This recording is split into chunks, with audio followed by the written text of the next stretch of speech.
మంత్రపాఠः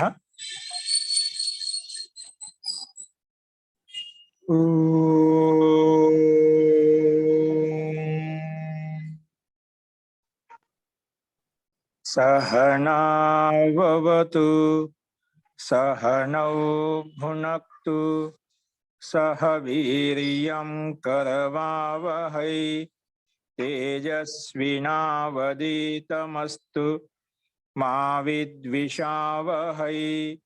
ओम शांति शांति शांति।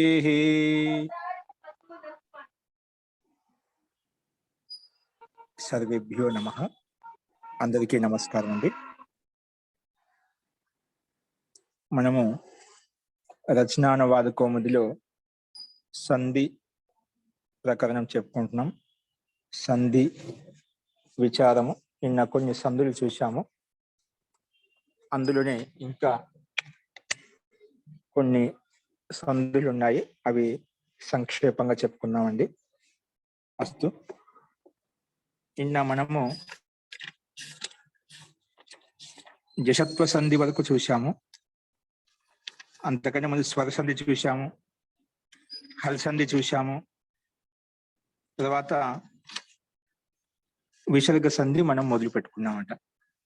విసర్గ సంధిలో నిన్న విసర్జనీయస్య సహ అనే సూత్రాన్ని గమనించాము.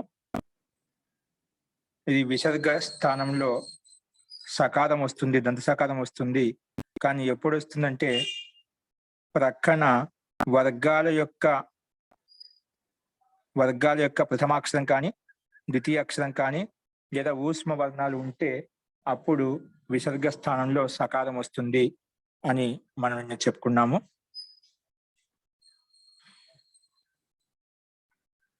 నెక్స్ట్ ఇదో వచ్చేసి ఉత్వ సంధి.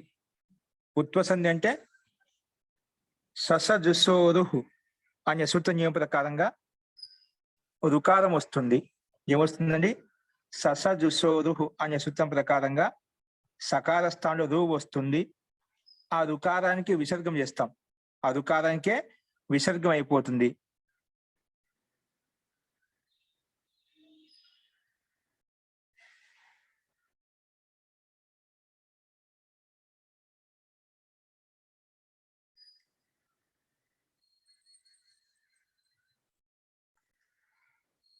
వినిపిస్తుందండి?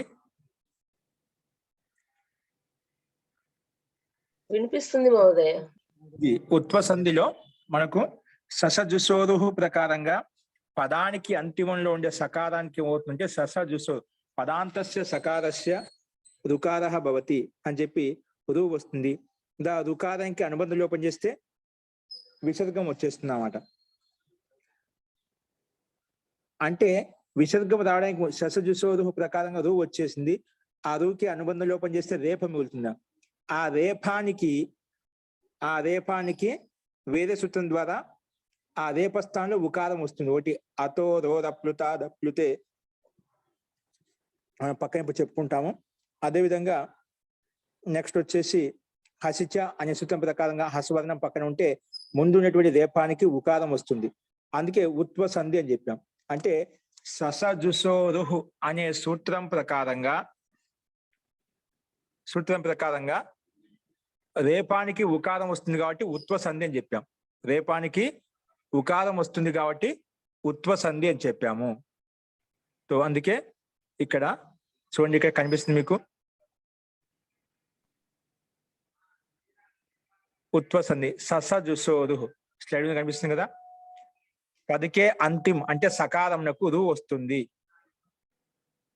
అదేవిధంగా సజుస్ శబ్దం ససజుసోరుహు అంటే ససజుస్ సక అంటే ఇక్కడ సజుస్ శబ్దం ఉంది, సకార శబ్దం రెండు ఉన్నాయన్నమాట.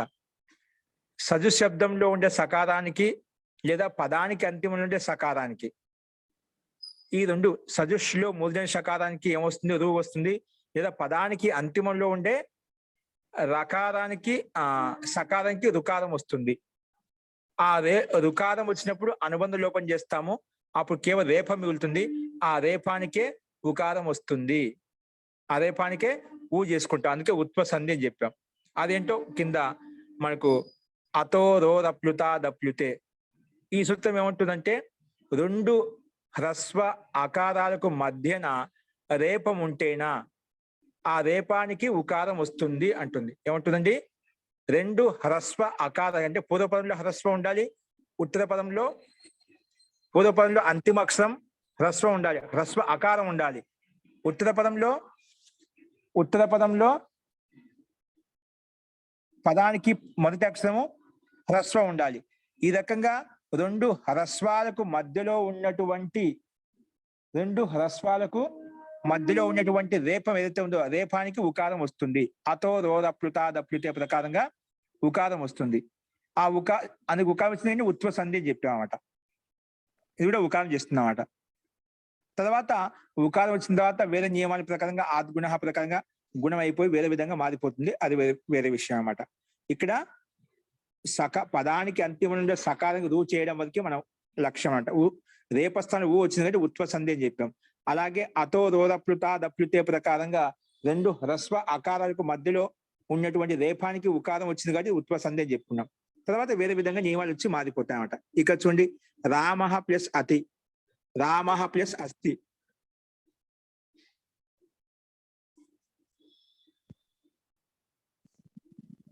రామః ప్లస్ అస్థిలో రామః మకారంలో అకారం ఉందా? మకారంలో అకారం ఉంది. పక్కన అస్థిలో అకారం ఉంది. అంటే అస్థిలో ఉండే అకారానికి మకారంలో ఉండే అకారానికి ఉంది మధ్య విసర్గ ఉంది. ఆ విసర్గానికే మనం ముందు విసర్గం రావడానికి ముందు స్థితి అంటే రేపం అనమాట. రేపానికి విసర్గం చేశాం కాబట్టి విసర్గం కాకముందే రేప స్థితి తీసుకుంటామట. ఆ రేపానికి ఈ సూత్రం ప్రకారంగా రెండు అకారాలకు మధ్యలో రేపం ఉంది కాబట్టి దానికి ఉకారం చేస్తాము. ఆ ఊ చేసిన తర్వాత ఆద్గుణ అనే సూత్రం వచ్చేసి మళ్ళీ ఓ చేసేస్తుంది. ఆ రకంగా రామో అస్థి అయిపోతున్నమాట. రామో అయిపోతుంది. పక్కన ఏంగహ పదాంత దత్తి అనే సూత్రం సంధి చెప్పుకున్నాం మనము. ఒకవేళ పదానికి అంతిమంలో ఉన్నటువంటి ఏకారంకి పక్కన అతి అంటే అకారం పక్కన ఉంటే ఆ అకారం పూర్వంలో కలిసిపోతుంది. పూర్వంలో కలిసిపోయిందని తెలుసుకోవడం కోసమే అకార ప్రశ్లేషణ పెడతామట. ఏం పెడతాం? అకార ప్రశ్లేషణ. దాన్ని అవగ్రహ చిహ్నం కూడా అంటామట. అందుకే ఇక్కడ రామః ప్లస్ అస్థి రామో అస్థి అయిపోయింది అన్నమాట. రామః ప్లస్ అస్థి రామో అస్థి. చెప్పారా? విసర్గం రావడానికి ముందు రేప స్థితి ఉందన్నమాట. ఏముంది? రేప స్థితి ఉందంట. ఆ రేపానికే మనం ఊ చేసాం. ఊ చేసిన తర్వాత ఆద్గుణ వచ్చేసి రామ మాలో ఉండే అకారం విసర్గ స్థానంలో ముందు స్థితి రేపం ఉంది కదా, ఆ రేప స్థానం వచ్చి ఉకారం. ఆ ఊ కలిసి గుణం చేస్తే ఓ అయిపోతుంది. అందుకే రామో ప్లస్ అస్థి. ఇక్కడ మళ్ళా ఏంగహ పదాంతాదతి వచ్చేసి ఆ ఏకారానికి ముందున్నటువంటి ఓకారంలోనే రామో అయిపోయింది కదా, ఆ ఓకారంలోనే పక్కన ఉన్న అస్థిక ఆకారం కలిసిపోతుంది. కలిసిపోయిందని తెలుసుకోవడం కోసమే దాన్ని అవగ్రహ చిహ్నం అంటే యశాకారాన్ని పెడతామట. దీన్ని అకార ప్రశ్లేషణం అంటాం. ఈ రకంగా అన్ని అర్థం చేసుకోవాలి. రామః ప్లస్ అవదత్ రామోవదత్, కహ ప్లస్ అపి కోపి, నిరుపః ప్లస్ ఆగచ్చత్ నిరుపోగచ్చత్, సహ ప్లస్ అపి సోపి, దేవః ప్లస్ అధునా దేవోధునా. సో అన్నిటిలో ఇక్కడ మనకు 3 సూత్రాలు వచ్చాయి. ముందుగా రేపానికి రేపస్థితిలో మనం అతో రోదప్లుత దప్లుతే ప్రకారంగా ముందు ఉత్పన్నం చేసుకున్నాము. ఉత్పన్నం చేసిన తర్వాత ఆద్గుణ వచ్చేసి ఆ అకారానికి ఉకారానికి మధ్యలో గుణం చేస్తే ఓ అయిపోయింది. ఆ ఓ అయిపోయిన తర్వాత ఏంగహ పదాంతాదతి వచ్చేసి అవగ్రహ చిహ్నం తీసుకొచ్చింది. అంటే ఆ పక్కన ఉన్న అకారమే అవగ్రహ చిహ్నంగా మారిపోయింది. ఈ రకంగా మనకు ఈ సంధి ఇక్కడ కనిపిస్తున్నారు. కహ ప్లస్ అయం కోయం, దేవా ప్లస్ అధునా దేవోధున. ఈ రకంగా అర్థం చేసుకోవాలి. ఓ ఆలో మిళితమైపోవటాన్ని ఏమంటారు సార్? ఏ సంధి అంటారు? ఏంటండి? పూర్వరూప ఓ సంధి. ఆలో మిళితమైపోయి అకార ప్రశ్లేషంగా మారటాన్ని ఏ సంధి అంటారు? ఏంగహ పదాంతస్య యంగహ అతిపదతః పూర్వరూప భవతి. అకారం పూర్వరూపంలో కలిసిపోతుంది. సంధి పేరు ఏంటి సార్? కలిసిపో పూర్వరూప సంధి అంటే పూర్వంలో కలిసిపోతుంది కదా. ఆ కలిసిపోయిన తెలియదు కదా. తెలుసుకోవడం కోసమే మనము అవగ్రహ చిహ్నం పెడతామట. అర్థమైందా? అర్థమైంది సార్, అర్థమైంది. నెక్స్ట్ చూడండి, ఇంకా సూచన కూడా మనం చెప్పిన విధంగా సూచన ఇచ్చాడు ఇక్కడ అంతా అదే ఉంటుంది. నెక్స్ట్ ఒకవేళ లేకపోతేనా హరిహి ప్లస్ అవదత్, హరిహి ప్లస్ అవదత్. ఇక్కడ మనకేంటి రెండు అకారాలకు మధ్యలో ఏముండాలి, రేపం ఉండాలని చెప్పాను. ఏంటి, రెండు అకారాలకి మధ్యలో రేపం ఉంటే ఆ రేపానికి ఉకారం వస్తుంది. కానీ ఇక్కడ ఏముంది, హరిలో, హరి శబ్దంలో అంతిమంలో ఇకారం ఉంది, అకారం లేదు. కాబట్టి అందుకే ఇక్కడ మనకు ఉత్వసంధి కాలేదు. అతోరోరప్లుత, అతోరోరప్లుత దప్లుత సూత్రం వచ్చేసి ఉత్వం చేయలేదు అన్నమాట. అందుకే మనకు ఉకారం రాలేదు కాబట్టి రేపం అలాగే ఉంది. ఆ రేపం అలాగే ఉంది కాబట్టి పక్కన అవదత్, హరిహి అవదత్, అవదత్లో ఉండే అకారము రేపంలో కలిసిపోయినప్పుడు హరి రవదత్ అయిపోయింది అన్నమాట. హరి రవదత్.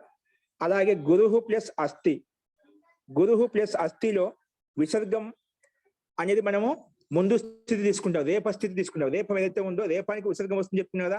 ఇక్కడ కూడా అదే, గురువులో ఉకారం ఉంది. మనకేం చెప్పాం, రెండు అకారాలకు మధ్యలో ఉకారం ఉండాలని చెప్పాం. సారీ, రెండు అకారాలకు మధ్యలో రేపం ఉండాలని చెప్పుకున్నాం. రెండు అకారాలకు మధ్యలో లేదు, ఒక ఆకారమే ఉంది, పక్కన ఉంది కానీ ముందు లేదు. ముందే ఉంది, గురువులో ఉకారం ఉంది. గురువులో ఏముంది, ఉకారం ఉంది కాబట్టి ఇక్కడ కూడా ఉత్వసంధి కాదు. అతో రోదప్లుత దప్లుత ప్రకారంగా ఉత్వం కాదు. ఉత్వం కాదు కాబట్టి రేపం అలాగే ఉంది. రేపం హలంతం కాబట్టి పక్కన ఉన్నటువంటి అస్థిక అకారం రేపను కలిస్తే గురు రస్తి అయిపోయింది అన్నమాట. గురు రస్తి. అలాగే అన్నిట్లో అర్థం చేసుకోవాలి. శిశు ఆగచ్చత్, శిశురాగచ్చత్, గురోహు భాషణం, గురోర భాషణం, పితు ప్లస్ ఇచ్చ, పితురిచ్చ, పితురిచ్చ.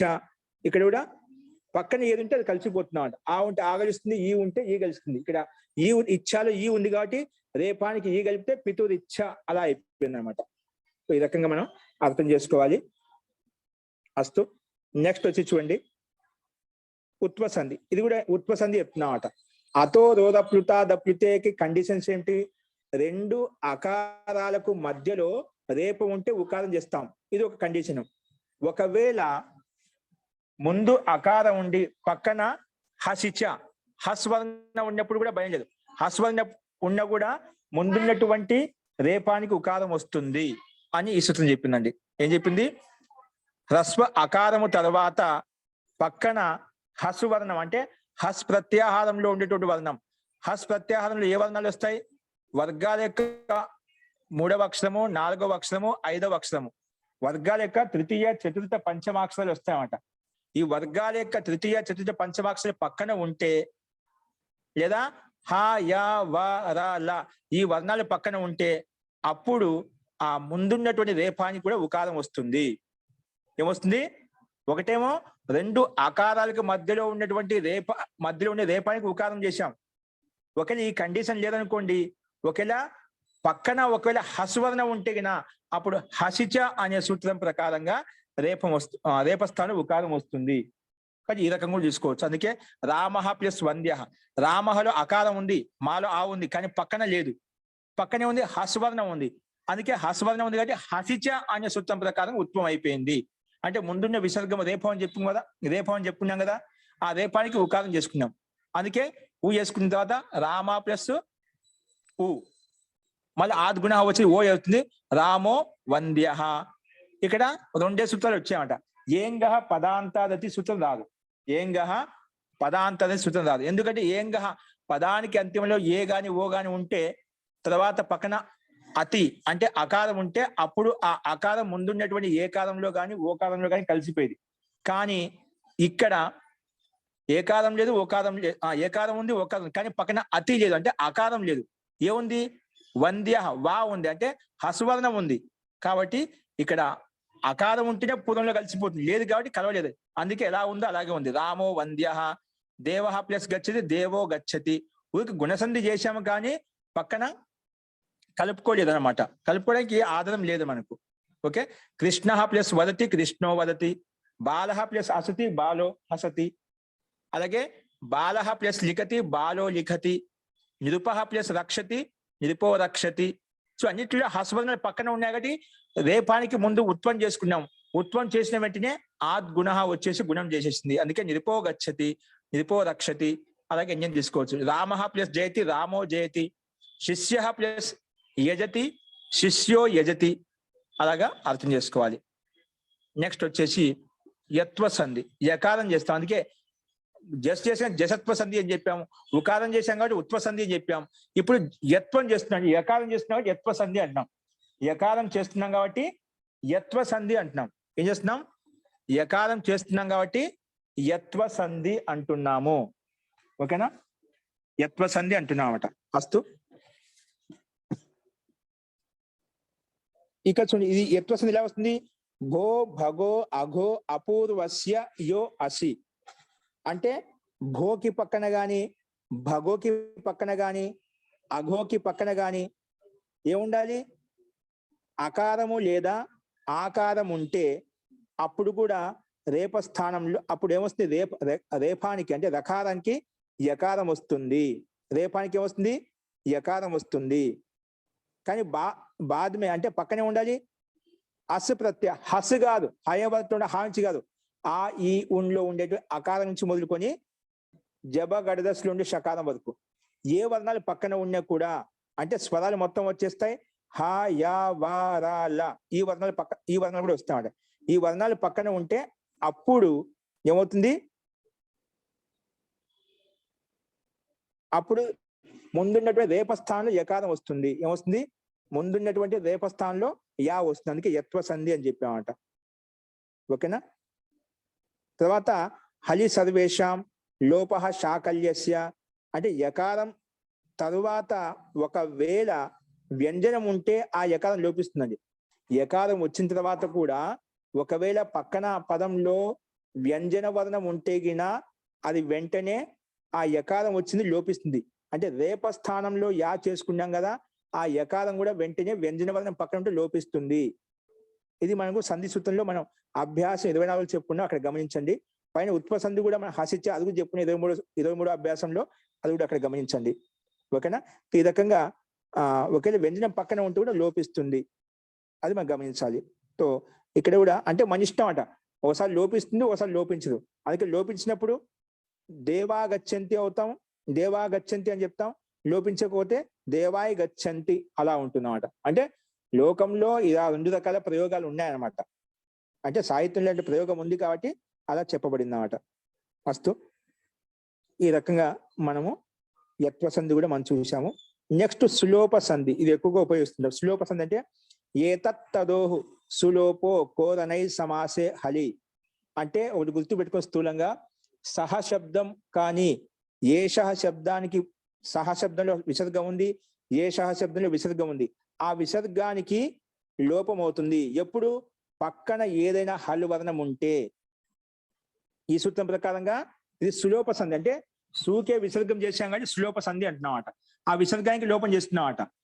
సు నుంచే విసర్గం వచ్చింది, అందుకే సులోప సంధి అంటున్నామట. ఓకే? సో ఏ సహశబ్దంలో ఉండే విసర్గానికి ఏషః శబ్దంలో ఉండే విసర్గానికి లోపిస్తుంది ఎప్పుడు?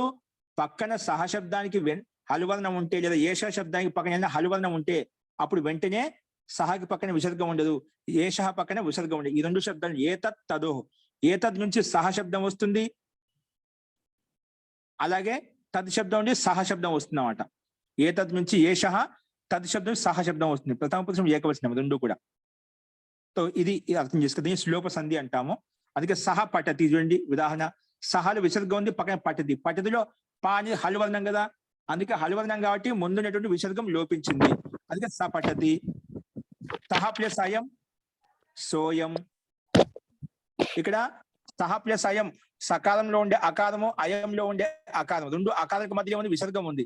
2 అకారాలకు మధ్యలో ఉంది విసర్గం ఉంది కాబట్టి ఇక్కడ అతో రోద ప్లుత దప్లుతే ప్రకారంగా రుత్వం వస్తుంది. మళ్ళీ ఆద్ గుణ ప్రకారం గుణం అవుతుంది. ఏంగా పదాంత పద్ధతి ప్రకారంగా ఓకారం వస్తుంది, మళ్ళీ పూర్వరూప సంధి అవుతుంది. అందుకే సోయం అయిపోయింది. ఎందుకంటే ఇక్కడ సహ ప్లస్ అయంలో వ్యంజనం లేదన్నమాట. వ్యంజనం కానీ హల్వర్ణం కానీ లేదు.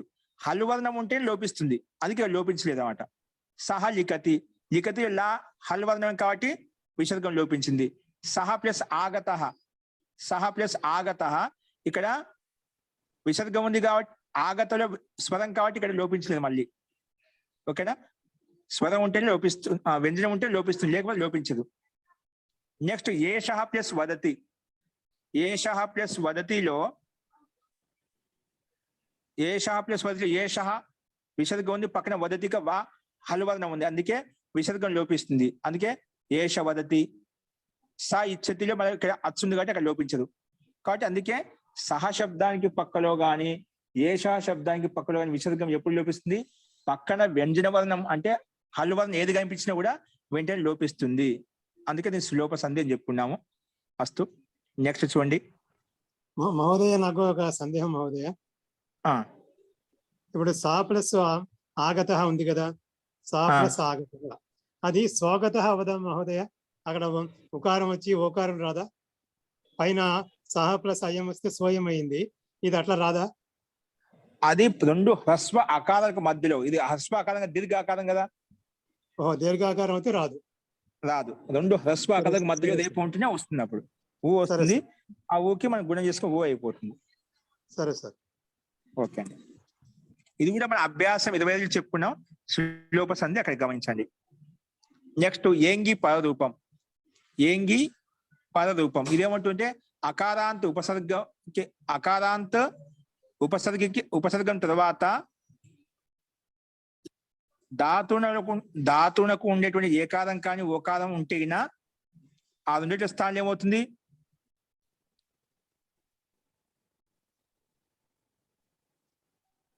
అంటే ఆ ప్లస్ ఏ ఉంటే దాని పక్కన ఏనే వస్తుంది, పరరూపం అయిపోతుంది. అంటే ఏంగి పరరూపం అంటే ఎంగు వర్ణం అంటే ఏ గాని ఓ గాని పక్కన ఉంటే అప్పుడేమో అంటే అకారాంత్ ఉపసర్గం తర్వాత ఒకవేళ ఏ కాని ఓ కాని ఉంటే ఆ రెండింటి స్థానం ఏమొస్తుంది? ఏ లేదా ఓనే వస్తుంది. పరరూపం అంటే పక్కన ఉన్న వర్ణం ఏదైతే ఉందో అదే వస్తుంది అన్నమాట. ఇప్పుడు చూడండి, కింద ఇచ్చాడు ఆ ప్లస్ ఏ. ఆ ప్లస్ ఏలో ఆ రెండింటి స్థానం ఏ ఉంచుకోవాలంటే పక్కన రూపం అయిపోతుంది. అంటే ఆ కూడా ఏలో కలిసిపోతుంది, అందుకే ఏ మిగిలింది. ఆ ప్లస్ ఏ ఈక్వల్ ఏనే మిగిలింది అన్నమాట. ఆ ప్లస్ ఓ ఉంది ఇక్కడ, అంటే ముందున్న అకారం కూడా పక్కన ఉన్న పరరూపం అంటే పక్కలో కలిసిపోతుంది. అంటే ముందున్న అకారం కూడా ఓలో కలిసిపోతుంది, అందుకే ఓ మిగిలింది. దీన్ని పరరూపం అంటాం. అంటే ఏంగి పరరూపం అంటే ఏంగు వర్ణంలోనే ముందున్నటువంటి వర్ణం కలిసిపోతుంది. అందుకే ఆ ప్లస్ ఏ ఈక్వల్ టు ఏ వస్తుంది, ఆ ప్లస్ ఓ ఈక్వల్ టు ఓనే వస్తుంది అన్నమాట. ఇక్కడ చూడండి, అదే ఉదాహరణ ఇచ్చాడు. ప్రా ప్లస్ ఏ జతే, ప్రాలో ఆ ఉంది, పక్కన ఏ ఉంది, కాబట్టి ఏమైంది? ఆ ప్రాలో ఉండే అకారం కూడా ఏలో కలిసిపోయింది కాబట్టి ప్రేజతే అయిపోయింది. అదే ఉపా ప్లస్ ఓషధి, పాలో ఉండే అకారము పక్కన ఓ ఉంది, ఓ ఉంది కాబట్టి ఆ పకారం నుండి అకారం నుండి ఓలో కలిసిపోయింది. ఓలో కలిసిపోయినప్పుడు ఉపౌషధి అయిపోయింది అన్నమాట. ఉపౌషతి ఇది ఉపౌషధి అలా వచ్చేసింది అన్నమాట. అది దీన్ని పరరూపం అంటే పక్కనున్న వర్ణంలో కలిసిపోతుంది, అని పరరూపం అంటాం. ఒకసారి పూర్వరూపం అంటాం, అంటే పూర్వంలో ఏదైతే వర్ణం ఉందో అది కలిసిపోతున్నాం, పూర్వరూపంలో కలిసిపోతున్నాం అంటే పక్కన ఉన్న వర్ణం పూర్వంలో కలిసిపోతుంది. పరరూపం అంటే ముందున్న వర్ణం పక్కన రూపంలో కలిసిపోతుంది, అంటే పక్కన వర్ణంలో కలిసిపోతుంది. ఇది పరరూపం కాబట్టి ముందున్న వర్ణం పక్క వర్ణంలో కలిసిపోతుంది. పూర్వ రూపం ఎక్కడైనా వచ్చింది అనుకోండి, అప్పుడు పక్కన ఉన్నటువంటి వర్ణము ముందున్నటువంటి రూపంలో కలిసిపోతుంది. ఇది మనం ఏంగి పరరూపం యొక్క అర్థం, ఈ రకంగా అర్థం చేసుకోవాలి. నెక్స్ట్ ఈ దూదే ద్వివచనం ప్రగృహ్యం. ఈత్, ఊత్, ఏత్ అంటే ఈకారాంతం ఉండాలి, లేదా దీర్ఘ ఊకారాంతం ఉండాలి. అంటే దీర్ఘ ఈకారం అంతిమంలో ఉండాలి, లేదా దీర్ఘ ఊకారం అంతిమంలో ఉండాలి, లేదా ఏకారాంతం అంతిమంలో ఉంటే అటువంటి ద్వివచన రూపానికి ప్రగృహ సంధ్య అవుతుంది. అంటే వాటితోటి ఏ సంధి కార్యం జరగదు అని అర్థం. ఏంటంటే అక్కడ ఏ సంధి కార్యం జరగదు అంటే చూడండి, హరి ప్లస్ ఏతో, హరిలో దీర్ఘ ఈకారం ఉందా? మనకి 3 ఆప్షన్స్ ఇచ్చాడంట. దీర్ఘ ఈకారం అన్న ఉండాలి, దీర్ఘ ఊకారం అన్న ఉండాలి, ఏకారం అన్న ఉండాలి. ఇక్కడే ఉంది మనకు హరి దీర్ఘ ఈకారం ఉంది కదా, దాని పక్కన ఏముంది? ఏకారం ఉంది. ఏముంది? దాని పక్కన ఏకారం ఉంది. హరి అనే రూపం ఏ రూపం అండి?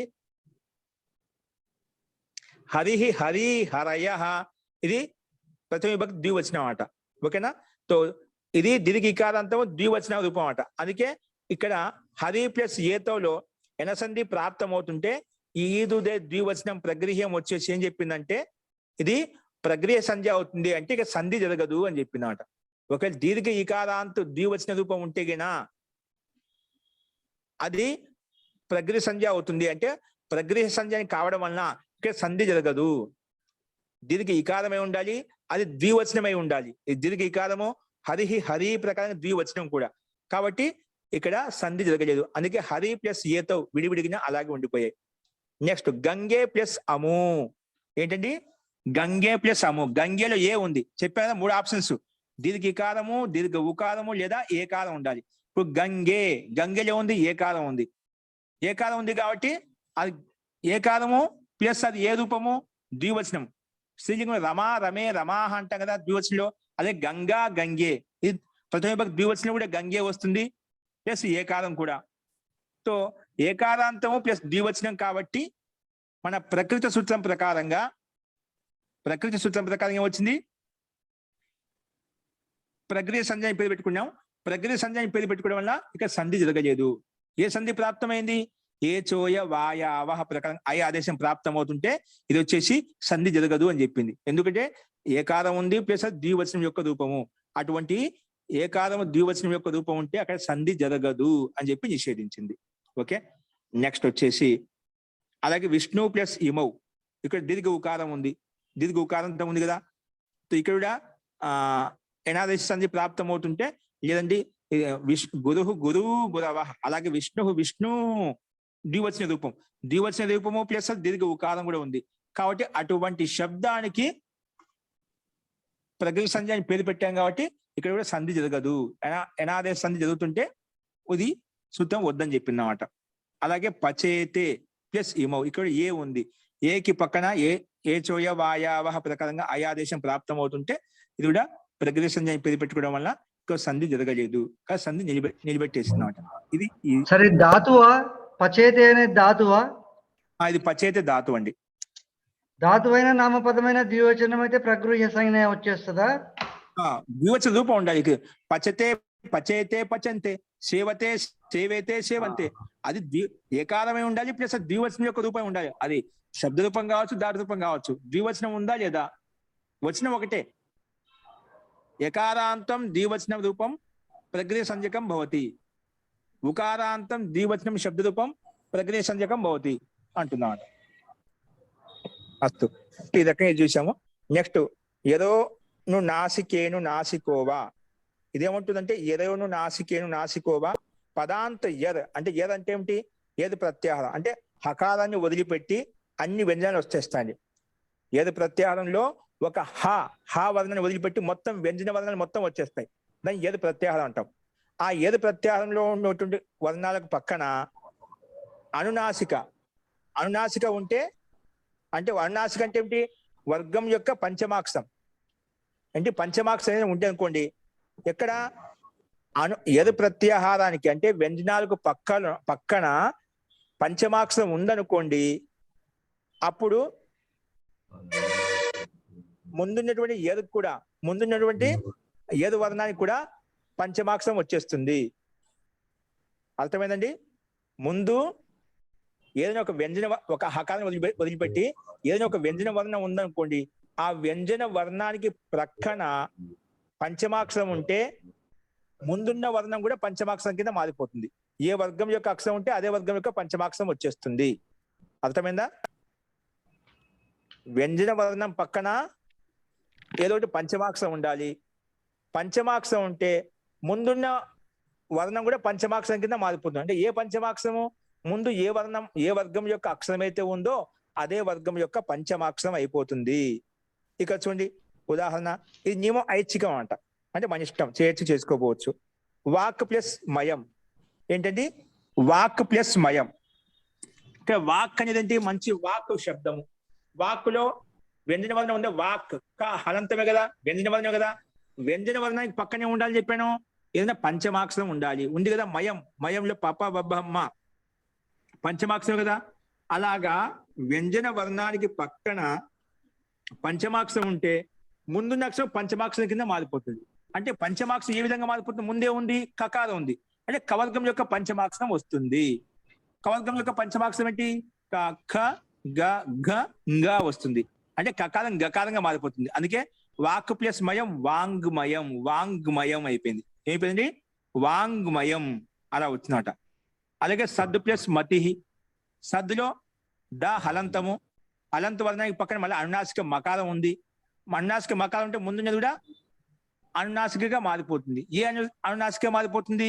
ఈ దకారం తవర్గం యొక్క అక్షరం కాబట్టి తవర్గం యొక్క పంచమాక్షరం వస్తుంది. ఏమొస్తుంది పంచమాక్షరం? దకారానికి పంచమాక్షరం నా, తత దద్ద నా, నకారం వస్తుంది. అందుకే సత్ సన్మతి అయిపోయింది. ఏమైపోయింది? సద్మతి అనేది సన్మతి అయిపోయింది. సో ఈ రకంగా అన్ని అర్థం చేసుకోవాలి.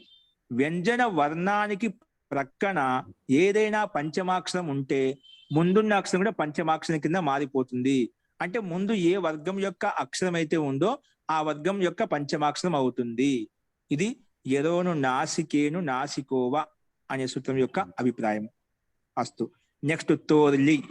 ఇదేమంటే తవర్గం పక్కన ఎప్పుడు లకారం కనిపించినా ఆ తవర్గం లకారం కింద మారిపోతుంది. గుర్తుపెట్టుకోండి. సింపుల్. తోర్లి. తకారానికి పక్కన ఎప్పుడు లకారం కనిపించినా ముందున్న అంటే తవర్గంలోంచి ఏ 5 తవర్గంలో 5 అక్షరాలు కదా, త థ ద ధ న. ఈ 5 అక్షరాల పక్కన ఎప్పుడు లకారం కనిపించినా, లా ఓన్లీ లకారం మాత్రమే, ఎప్పుడు లా కనిపించినా ఆ ముందున్నటువంటి తవర్గంలో అక్షరాలు కూడా అవి లకారంగా మారిపోతాయి. ఏ వర్గంలో తవర్గంలో ఏ అక్షరం ఉన్నా అది లా కింద మారిపోతుంది అన్నమాట. అర్థమైందా? అది తవర్గం ముందున్న ఉన్ని లేకపోతే వెనక ఉన్ని. అంటే తకారానికి ముందు కానీ వెనక కానీ లా కనిపిస్తే ఏమవుతుంది? ఆ తవర్గము అది కూడా లకారంగా మారిపోతుంది. తోర్లి. ఓకేనా? లీ పక్కన ఉంటే తవర్గం కూడా లకారంగా మారిపోతుంది. అర్థమైందా? तवर्ग के बाद ला हो तो तवर्ग को भी ला हो जाता है. अर्थात ता या दा లా అప్పుడు ఏమవుతుంది? లానే అయిపోతుంది అన్నమాట. ఓకేనా? ఇలా గుర్తుపెట్టుకోండి. లా కనిపిస్తే తవర్గం కూడా, తవర్గంలో ఏ అక్షరం కనిపించినా అది కూడా లా కింద మారిపోతుంది. ఉత్తు ప్లస్ లేఖ. ఉత్తులో తవర్గం యొక్క అక్షరం హలంతం కదా, దాని పక్కనే ఉంది లేఖ. లేఖ లా ఉంది కాబట్టి ఆ ముందున్న తవర్గం యొక్క అక్షరం తకారం కూడా లాగిన మారిపోతుంది. ఇంకా ఉల్లేఖ అంటాం. ఉత్తు ప్లస్ లేఖ ఉల్లేఖ. నెక్స్ట్ పద్ ప్లస్ లవహ. పద్ ప్లస్ లవహ. ద పద్ అనే దకారంగా తవర్గం యొక్క అక్షరం కదా, పక్కన లవహ ఉంది. లవహలో లా ఉంది. సో ఆ తవర్గం యొక్క తవర్గ అక్షరం పక్కన లకారం ఉంటే, ఏం చెప్పాను? తవర్గం అక్షరం పక్కన లకారం ఉంటే ముందున్న తవర్గం కూడా లకారం కింద మారిపోతుంది. అందుకే పద్ ప్లస్ లవహ పల్లవహ అయిపోయింది. పల్లవహ అలా వచ్చేసిందంట. అలాగే తత్ ప్లస్ లీనహ. తత్తులో లీ లా పక్కన ఉంది కాబట్టి ముందున్న తకారం కూడా లా కింద మారిపోతుంది. అందుకే తల్లీనహ అయిపోతుంది. ఓకే. విద్వాన్ లిఖతి, విద్వల్లిఖతి, విద్వల్లిఖతి అది మనం అర్థం చేసుకోవాలి. తోర్లి. ఓకేనా? తవర్గానికి కూడా లకారం వచ్చేస్తుంది ఒకవేళ తవర్గం పక్కన లకారం ఉంటే. ఇది ఈ సూత్రం యొక్క అభిప్రాయం. నెక్స్ట్ వచ్చేసి షష్ఠోటి. గురువు గారు జీ కొంచెం అంతరాయం కలిగిస్తున్నాను, క్షమించండి. ఏం లేదు, ఇక్కడ విద్వాన్ గతిలోను విద్వాన్ తర్వాత పైన ఒక అర్ధచంద్రాకారము ఒక బిందువు పెట్టారు, దాన్ని ఏమంటారు? అది అనుస్వారం అంటామండి. అనుస్వారం అంటారు. క్షమితం అనునాసిక అంటాం. అనునాసిక అండి. అనుస్వారం అంటే బింది వస్తుంది. అనునాసిక అంటే ముక్కుతో నోటితో పలుకుదా అనునాసిక అంటాం.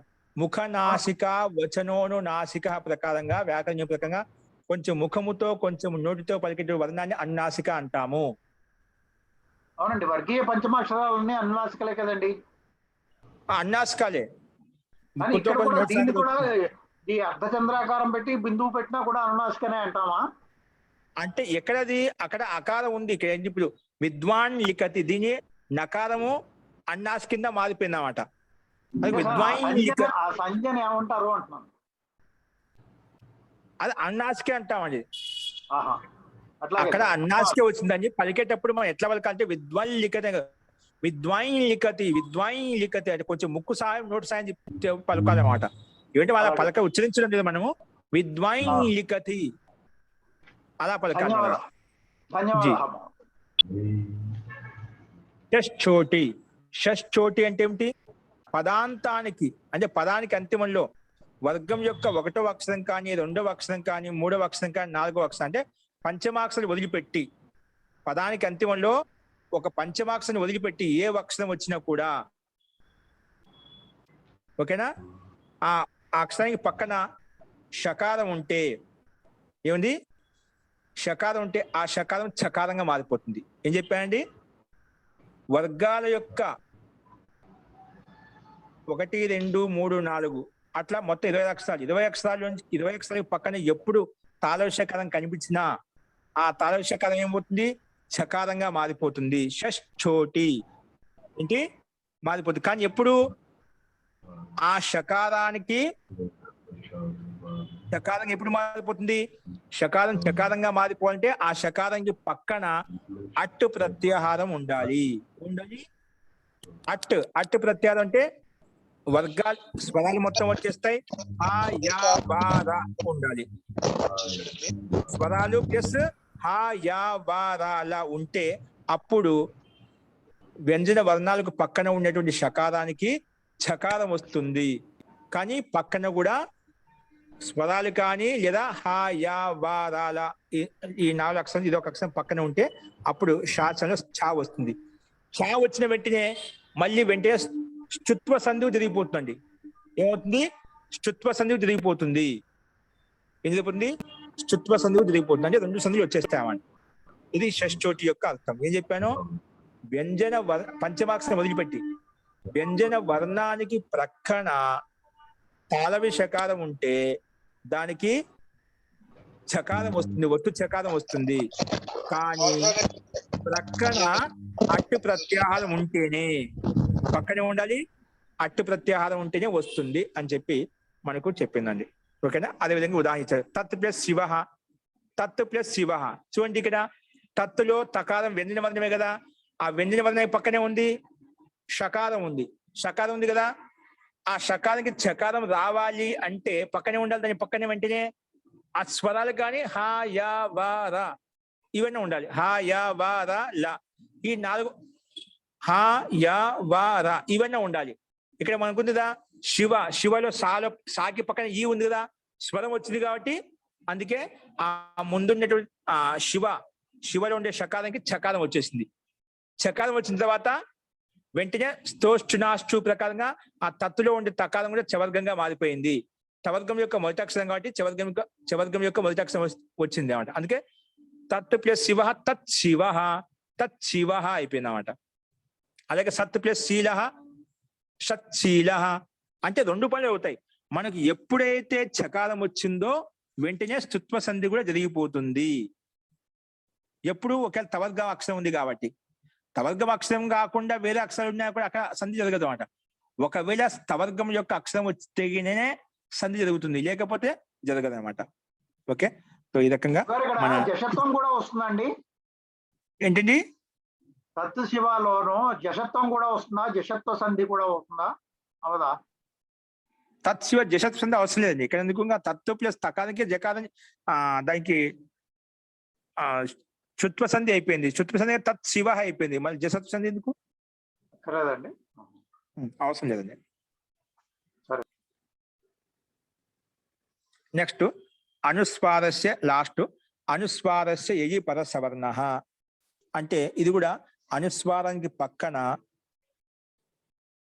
అనుస్వారం తర్వాత యయి అంటే యయి ప్రత్యాహారం. యయి ప్రత్యాహారం అంటే యా రా లా వా ఈ అక్షరాలు కానీ లేదా వర్గాల యొక్క ప్రథమాక్షరం ద్వితీయ తృతీయ చతుర్థ పంచమాక్షరం వదిలేసి పంచమాక్షరం వదిలిపెట్టి వర్గాల యొక్క 1, 2, 3, 4 అక్షరాలు లేదా హా యా వారా ఇవన్నా కానీ హా యా వారా లా ఓకేనా ఇవన్నా ఉంటే అప్పుడేమవుతుంది? యా రా లావా హా లేదు ఇక్కడ యా రా లావా కానీ వర్గాల యొక్క 1, 2, 3, 4 5 అక్షరాలు కూడా 5 అక్షరాలు అంటే మొత్తం 20 అక్షరాలు ప్లస్ యా రా లా వా ఈ వర్ణాలు కానీ ఉంటే ఏమవుతుంది? ఇక్కడ పక్కన ఉండాలి.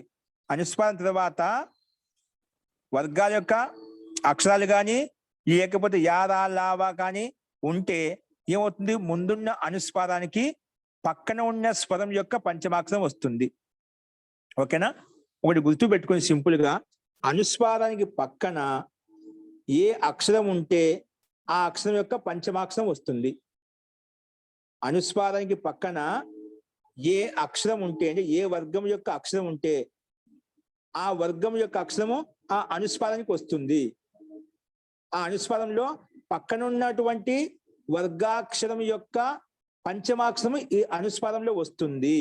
అది గుర్తుపెట్టుకో సింపుల్ గా. ఎప్పుడైనా కానీ అనుస్వారం పక్కన ఏ వర్గం యొక్క అక్షరం అయితే ఉందో ఆ వర్గం యొక్క పంచమాక్షరం ఈ అనుస్వారంలో వస్తుంది. దాని స్థానంలో కాదు, ఆ అనుస్వార స్థానంలో పంచమాక్షరం వస్తుంది. ఇక చూడండి, ఆ ప్లస్ కహ.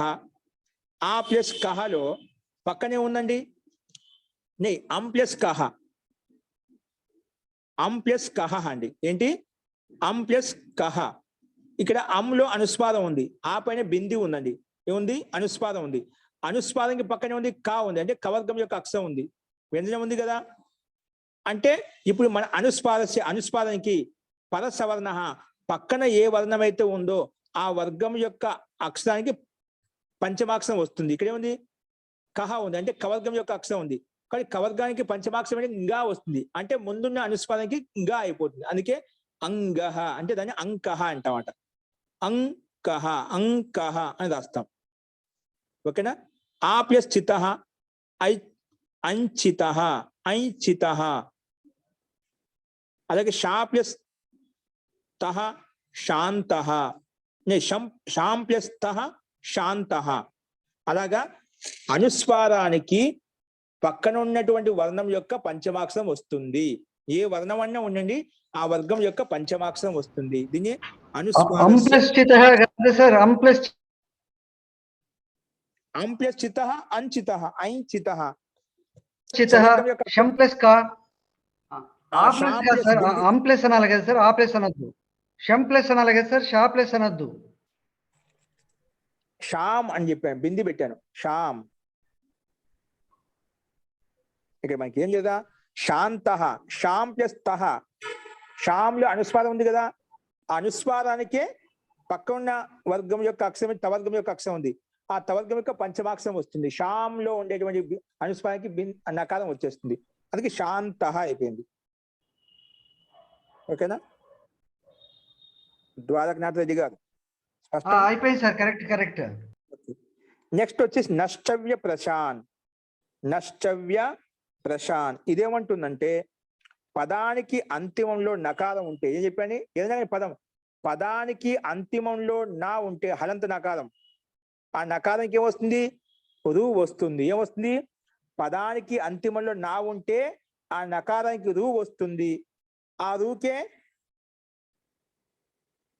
రు వస్తుంది, లేదా సకారం వస్తుంది అన్నమాట. రు వస్తుంది.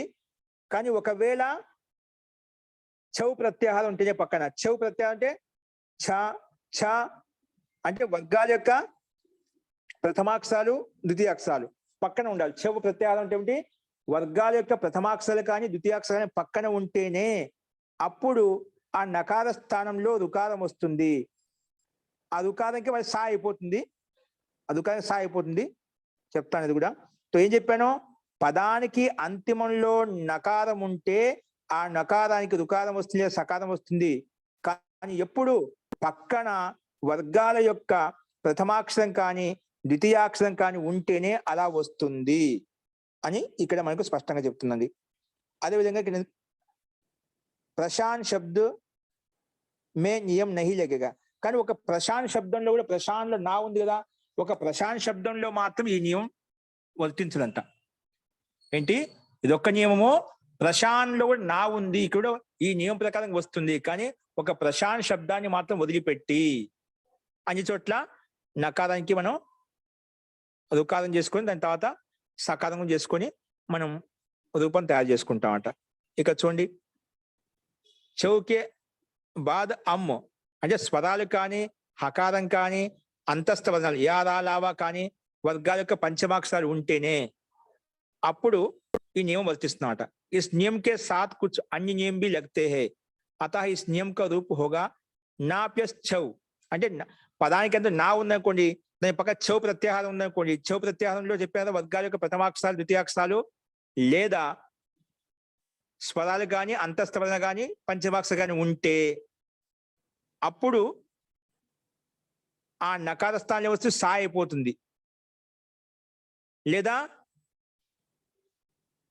ఆ సా వచ్చిన తర్వాత మళ్ళీ స్తుత్వ సంధి వెళ్ళిపోయి స్తుత్వ సంధి జరుగుతుంది అన్నమాట. ఏమవుతుంది? స్తుత్వ సంధి జరుగుతుంది. చూడండి కింద కస్మిన్ ప్లస్ చిత్. కస్మిన్, కస్మిన్ ఒక పదం, పదానికి అంతలో ఉంది నా ఉంది. నా ఉంది కాబట్టి ఏమవుతుంది, ఆ నకార స్థానంలో చా ముందు రూ వస్తుంది లేదా సా వస్తుందండి. అంటే రూకే సా అయిపోతుంది చెప్పారా, సకారం కూడా వస్తుంది.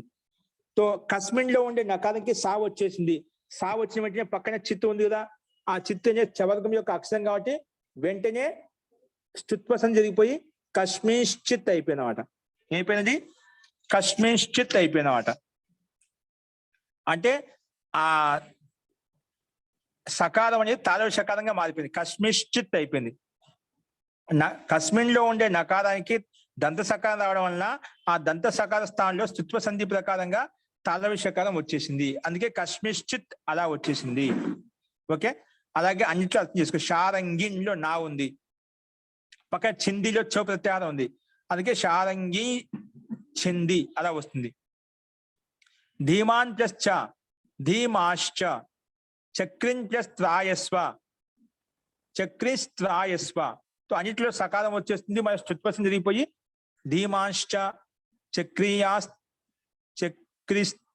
చక్రియస్ చక్రిస్త్రాయస్వ, చక్రిస్ అలాగే సకాలం వచ్చేస్తుంది.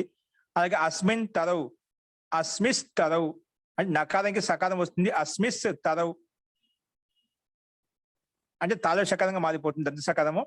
అలాగే తస్మిన్ తథా, తస్మిస్ తథా అలాగా అన్నిట్లోకి మనం అర్థం చేసుకోవాలి. ఈ రకంగా నెక్స్ట్ ప్రసారం మనం చూసాము. నెక్స్ట్ వాషరి. వాషరి అంటే విసర్గం తర్వాత ఊష్మ వర్ణాలు పక్కన ఉంటే ఆ विसर्ग को विसर्ग और सा दोनों हो जाता है. వాషది ప్రకారంగా వికల్పంగా వస్తుందండి. అంటే ఒకసారి ఊష్మ పక్కన ఉంటే విసర్గానికి సా అవుతుంది, ఒకసారి విసర్గమే ఉంటుంది. విసర్గకు విసర్గ और सा दोनों होते हैं. అంటే ఒకవేళ విసర్గానికి పక్కన ఊష్మ వర్ణాలు ష ష స ఈ ఊష్మ వర్ణాలు కానీ లేదా ఆ ఊష్మ వర్ణాలు ఉంటే ఏమవుతుంది,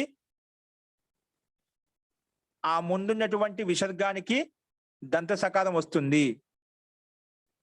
ఏమొస్తుంది, ఒకసారి దంత సకారం రాదు, రాకుంటే విసర్గం అలాగే ఉంటుంది. ఓకే, వికల్పంగా వస్తుందని చెప్పినమాట. హరిహి శేతే, హరిహిలో పక్కన శేతే ఉంది అంటే షకారం ఉంది. ఏం చెప్పినా ఊష్మవర్ణం ఉంది కాబట్టి అక్కడ ఏమొచ్చింది, విసర్గ స్థానంలో ఏమొస్తుంది, సకారం వస్తుంది. సకారం వస్తే హరిశేతే అయిపోతుంది. కాకపోతే మన స్తుత్వసం జరిగిపోయి హరిశేతే డబల్ షకారం వచ్చేసింది అన్నమాట. అలాగే రామ షష్ఠ, ఇక్కడ స్తుత్వసం జరిగిపోయింది. ఇక్కడ రామ విసర్గం తర్వాత ఏముంది, ఊష్మవర్ణం ఉంది. ఊష్మవర్ణం ఉంది కాబట్టి వెంటనే ఆ విసర్గము సకారంగా మారిపోతుంది. అది సకారంగా మారిపోగానే వెంటనే స్తుత్వసంధి వచ్చేసి ఆ దంత సకారం మూర్ధన్య సకారంగా మార్చేసింది. అందుకే రామ షష్ఠ అలాగే మారిపోయింది. అలాగే రామ శేతలో రామశేతే, బాలస్వపితిలో బాలస్వపితి ఇలాగా మనం అర్థం చేసుకోవాలి. నెక్స్ట్ రోరి. రకారంకి పక్కన రకారం ఉంటే ముందున్న రకారం లోపం అవుతుంది, గుర్తుపెట్టుకోండి. రోరి అనే సూత్రం ప్రకారంగా రేపానికి పక్కన రేపం వచ్చింది అనుకోండి, ముందున్న రేపం లోపిస్తుంది. ఇది సింపుల్ గా ఉంది. ఒకవేళ రేపానికి పక్కన మళ్ళీ రేపం వచ్చింది అనుకోండి, హరంత రేపం వచ్చింది అనుకోండి, అటువంటిప్పుడు ముందున్న రేపం లోపిస్తుంది. అంటే రెండు రేపాలు ఉన్న చోట ముందున్న రేపం ఏదైతే ఉందో, రకారం ఉందో అది లోపిస్తుంది. ఇది రోరి యొక్క సూత్రం యొక్క అర్థము. నెక్స్ట్ లాస్ట్ వచ్చేసి ద్రలోపే పూర్వస్య దీర్ఘో నః. ద్రలోపే అంటే డకారము లేదా రకారానికి లోపం అవుతుంది. ఎప్పుడు ఉసుసే పూర్వవర్తి ఆ ఈ ఊకో దీర్ఘ హో జాతా హై.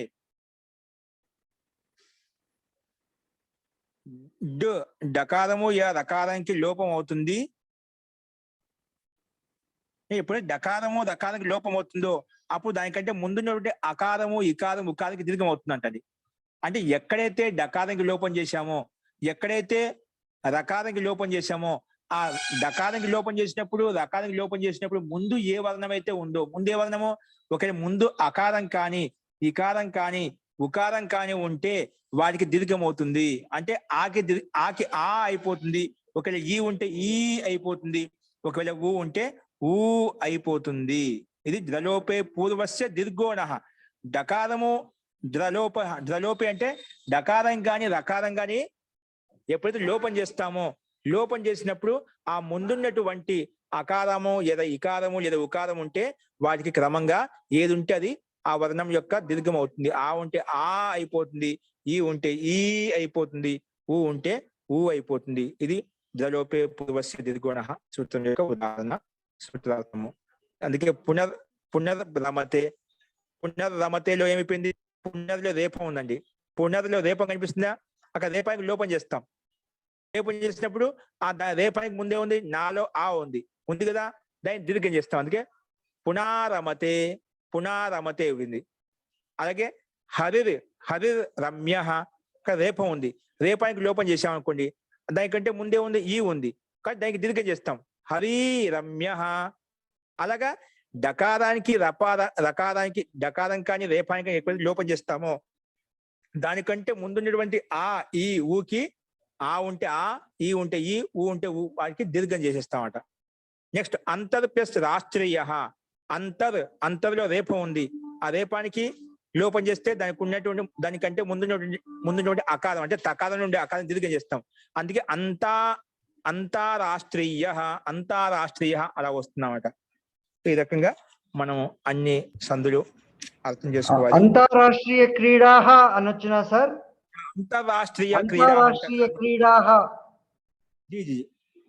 అంతర్రాష్ట్రీయ క్రీడా, అందుకే అదే విధంగా ఇక్కడ దీర్ఘం వచ్చిందండి ఇక్కడ. ఓకేనా? సో ఈ రకంగా మనం సంధి విచారం మనం చూసామండి. సో ఈ రకంగా సంధులు మొత్తం అయిపోయాయి. ఇవి కొన్ని 4-5 సంధులు మనకు ఇవ్వలేదు, ఇక అభ్యాసంలో ఇక్కడ ఇవ్వలేదు, మనం చెప్పుకున్నాము. సో తర్వాత వస్తాయి, మనం ఇంకా ఎప్పుడైనా అది వివరంగా మీకు పుస్తకం తయారవుతుంది దాంట్లో రాస్తాను ఈ సంధులు, మీరు అక్కడ ఉపయోగించుకోవచ్చు. అస్తు. నెక్స్ట్ వచ్చేసి కొన్ని ఉన్నాయి చూడండి. ఇక్కడ నుంచి పత్రలేఖనం అంటే కొన్ని సంస్కృతులు ఎలా పత్రం రాయాలి, మన లీవ్ లెటర్ రాస్తుంటాం కదా స్కూల్లో కావచ్చు, ఏదైనా పెద్దలకు రాసేటప్పుడు, తల్లిదండ్రులకు రాసేటప్పుడు, ఉపాధ్యాయులకు రాసేటప్పుడు, ఏదైనా సెలవు కోరుతూ మనం ఏదైనా దరఖాస్తు పెట్టుకుంటున్నాం అనుకోండి, ఎలా పక్కన ఇచ్చారు అది స్వయం చదువుకోవచ్చు. సో ఇక్కడ కొన్ని ఎలా రాయాలి, ఏ విధంగా రాయాలి, కొన్ని ఆవశ్యకమైన నిర్దేశాలు ఇచ్చారన్నమాట, అవి మీరు గమనించండి అని చెప్పి చెప్తున్నారు ఇక్కడ. చూడండి, పత్రాది లేఖన ప్రకారము ఇక్కడ పక్కన ఇచ్చారు. పితాకే పుత్రు అంటే శ్రీమతో మాన్యస్య పితృవర్యస్య పాద పద్మేషు సాదర ప్రణతి అంటే శ్రీమంత మాన్యవర్యస్య అంటే మాన్యులేటువంటి పితృవర్యస్య తండ్రి గారికి పాద పద్మేషు మీ పాద పద్మాలకు సాదర ప్రణతి సాదరపూర్వకంగా ప్రణామం చేస్తున్నాను అని చెప్పి అత్రశం తత్ర అస్తు ఇక్కడ నేను సంతోషంగా ఉన్నాను, అక్కడ కూడా మీరు సంతోషంగా ఉండాలి అని చెప్పి రాస్తాను కదా. మేమంతా కుశలంగా ఉన్నాము, మీరంతా కూడా కుశలంగా ఉండాలని కోరుకుంటున్నాను, మీరందరూ కూడా కుశలంగా ఉండాలని అనుకుంటున్నాను. అలా మనం ఏ విధంగా పత్రం రాస్తామో అదే విధంగా మనం తెలుగులో ఏ విధంగా లెటర్స్ రాస్తామో సంస్కృతిలో రాశారు. అవి మీరు సంస్కృతిలో సింపుల్ గా ఉన్నాయి, మీరంతా చదువుకోండి. పైన ఎక్కడ మనం ప్రయాగత తిథి చైత్ర శుక్ల పక్షము మన విధంగా ఇప్పుడు ప్రాచీన తిథి అనుసారంగా చైత్రం వైశాఖం అనుసారంగా మాసం చెప్పబడ్డాయి. కింద ఎలా రాస్తాం, భవత్ ఆజ్ఞాకారి పుత్ర, నీ ఆజ్ఞాకారుడు అంటే పుత్రుడు దేవదత్త. అలాగా తండ్రికి రాష్ట్రపు ఎలా రాయాలి, ఒక మిత్రుకో మిత్రుడికి రాష్ట్రపు ఎలా రాయాలి, విశ్వవిద్యాలయకే ఏక ఛాత్రుకో విశ్వవిద్యాలయంలో ఉండే ఒక ఛాత్రుడికి రాష్ట్రపు ఏ విధంగా రాయాలి. అలాగా అవకాశకి ఆచార్యకో ప్రార్థన పదం అంటే అవకాశం తీసుకోవడం కోసం గురువు గారికి ఆచార్యకి ఎటువంటి పత్రం రాయాలి సంస్కృతంలో. అలాగే పుస్తకాలయం యొక్క పుస్తకాల ప్రకాశం చేసే వారికి ఎలా పత్రం రాయాలి, ఈవెన్ నిమంత్రించేటప్పుడు ఏ విధంగా పత్రం రాయాలి, నిమంత్రణ పత్రం అంట, నిమంత్రించేది ఏ విధంగా రాయాలి. అలాగే పరిషత్కి సూచన పరిషత్కి సూచన ఇచ్చేటప్పుడు ఏ విధంగా పత్రం రాయాలి అనేది ఇవన్నీ ఇక్కడ మనకు లెటర్స్ ఇచ్చారు, అవి మీరు చదువుకోండి. అలాగే తర్వాత పరీక్ష ఒక 5 నిమిషాలు మాకు వినబడలేదు. ఏంటండి 28వ సంధి డ్రాలోపో పూర్వస్య దీర్ఘోణ తర్వాత మాకు 10 నిమిషాల పాటు వినబడలేదు. మీకు ఈ పత్ర పరిచయం చెప్పా వినపడలేదా? వినిపిస్తుంది మహోదయ, అన్ని వినిపించినాయి మహోదయ. యూట్యూబ్ లో వినండి. సరేనండి, సరే. లేఖన పత్రం అంటే ఇవన్నీ పత్రం సెలవు కోరుతూ తల్లిదండ్రులకు రాసేటప్పుడు, ఉపాధ్యాయులకు రాసేటప్పుడు, కళాశాలకు రాసేటప్పుడు, ఒక పరిషత్ సాంసద్కు రాసేటప్పుడు ఎలా పత్రాలు రాయాలి అవి ఇక్కడ మనకు సంస్కృతిలో ఉన్నాయి. మొత్తము సింపుల్ సరళమైన పదాలతో ఉన్నాయి. అవి మీరు ఒకసారి చదువుకోండి, మీకు తెలుస్తుంది. అన్ని ఇక్కడ ఇచ్చామన్నమాట ఏ విధంగా రాయాలని చెప్పి. అలాగే వ్యాఖ్యానము ఏ విధంగా వ్యాఖ్యానించాలి ఇవన్నీ మనకి కింద ఇవ్వబడ్డాయండి. ఇలా అన్ని చెప్పిన తర్వాత లాస్ట్ లో అంటే పత్ర పరిచయం గురించి చెప్పిన లేఖనం ఎలా రాయాలని చెప్పిన తర్వాత, అంటే పత్ర పరిచయం ఎలా రాయాలని చెప్పిన తర్వాత కొన్ని నిబంధనమాల ఉందండి. ఏంటి నిబంధనమాల? నిబంధనమాలలే ఉన్నాయి. నిబంధనలు ఎలా రాయాలి ఏంటి? నిబంధన అంటే ఇక్కడ చూడండి పక్కన విద్యా విహీన పశు, ఇది ఒక విషయం, టైటిల్, ఒక లక్ష్యం, ఒక విషయం చెప్పామట. విద్యా విహీన పశు, విద్యా రహితమైన వాడు పశువు. ఇది ఒక బిందు, ఇది ఒక ఈ బిందు మీద మనం మొత్తం నిబంధన రాయాలి సంస్కృతంలోనే. అది ఇక్కడ ఇస్తామట. ముందు ప్రస్తావన ఇచ్చాడు, ఏ విధంగా ప్రారంభం ఎలా చేయాలి, తర్వాత విద్యాయాహ లాభాహ, విద్య యొక్క లాభాలు చెప్పాలి, తర్వాత విద్యాయాహ మహత్వం, తర్వాత మూడో బిందులో విద్య యొక్క మహత్వం ఎలా చెప్పాలి, తర్వాత విద్యా ప్రాప్తే ఉపాయాహ, విద్యా ప్రాప్తి కోసం ఎటువంటి ఉపాయం అవలంబించాలి, తర్వాత ఉపసంహార. ఇవన్నీ గుర్తుపెట్టుకోవాలి. ఒక నిబంధన, ఒక లెటర్, ఒక నిబంధన, ఒక విషయం ప్రస్తావించేటప్పుడు, ఒక విషయాన్ని రాసేటప్పుడు ఇవి ప్రస్తావన, వాటి యొక్క ఉపయోగిత, వాటి యొక్క మహత్వము, వాటి యొక్క ప్రాప్తి ఎలా అవుతుంది, తర్వాత అంతిమంలో ఉపసంహారం. ఈ విషయం యొక్క ఉపసంహారం అంతా లాస్ట్ లో ఉండాలన్నమాట. అందుకే మనం ఏదైనా ఒక విషయం చెప్పేటప్పుడు ముందు ఎలా ప్రస్తావించాలి, మధ్యలో ఏ విషయం తీసుకోవాలి, ఎలా ఉపసంహారం చేయాలి, అది మనకు తెలిసి ఉండాలన్నమాట. అది ఇక్కడ బ్రాకెట్ ఇచ్చారు చూడు. విద్య గురించి మొత్తం ఇక్కడ నిబంధన ఇచ్చాడు మొత్తం చూడండి. జ్ఞానార్థక విద్ ధాతో విద్యా శబ్ద సిద్ధ్యతి. జ్ఞానార్థకమైనటువంటి విద్ ధాతు చేత విద్యాశబ్దం సిద్ధిస్తుంది, విద్యాశబ్దం తయారవుతుంది. యస్య కస్యచిదపి వస్తునః సమ్యక్తయా జ్ఞానం విద్య ఇతి కథ్యతే. యస్య కస్యచిదపి వస్తునః, ఏదో ఒక వస్తువు యొక్క యథార్థ జ్ఞానం, సమ్యక్ జ్ఞానం, సమ్యక్తయా జ్ఞానం ఏదైతే ఉందో దాన్ని విద్య ఇతి కథ్యతే, దాన్ని విద్య అంటాము. ఏదైనా ఒక వస్తువు ఉందనుకోండి, దాన్ని యథార్థంగా తెలుసుకోవడాన్ని సమ్యక్ అంటే మంచిగా తెలుసుకోవడాన్ని, యథార్థంగా తెలుసుకోవడాన్ని విద్య అంటాము. అది ఏదైనా కావచ్చు, మన పుస్తక విద్య కావచ్చు, యంత్ర విద్య కావచ్చు, ఇంకా భౌతిక విద్య కావచ్చు, ఏదైనా విద్యనే, పాక విద్య కావచ్చు, ఏదైనా కళా విద్య కావచ్చు, గాన విద్య కావచ్చు, అన్ని విద్యలే. కాబట్టి ఏ విద్య అయితే నేర్చుకుంటున్నామో వాటిలో నైపుణ్యం ఉండాలి, యథార్థంగా తెలిసి ఉండాలి, దాన్ని విద్య అంటాము.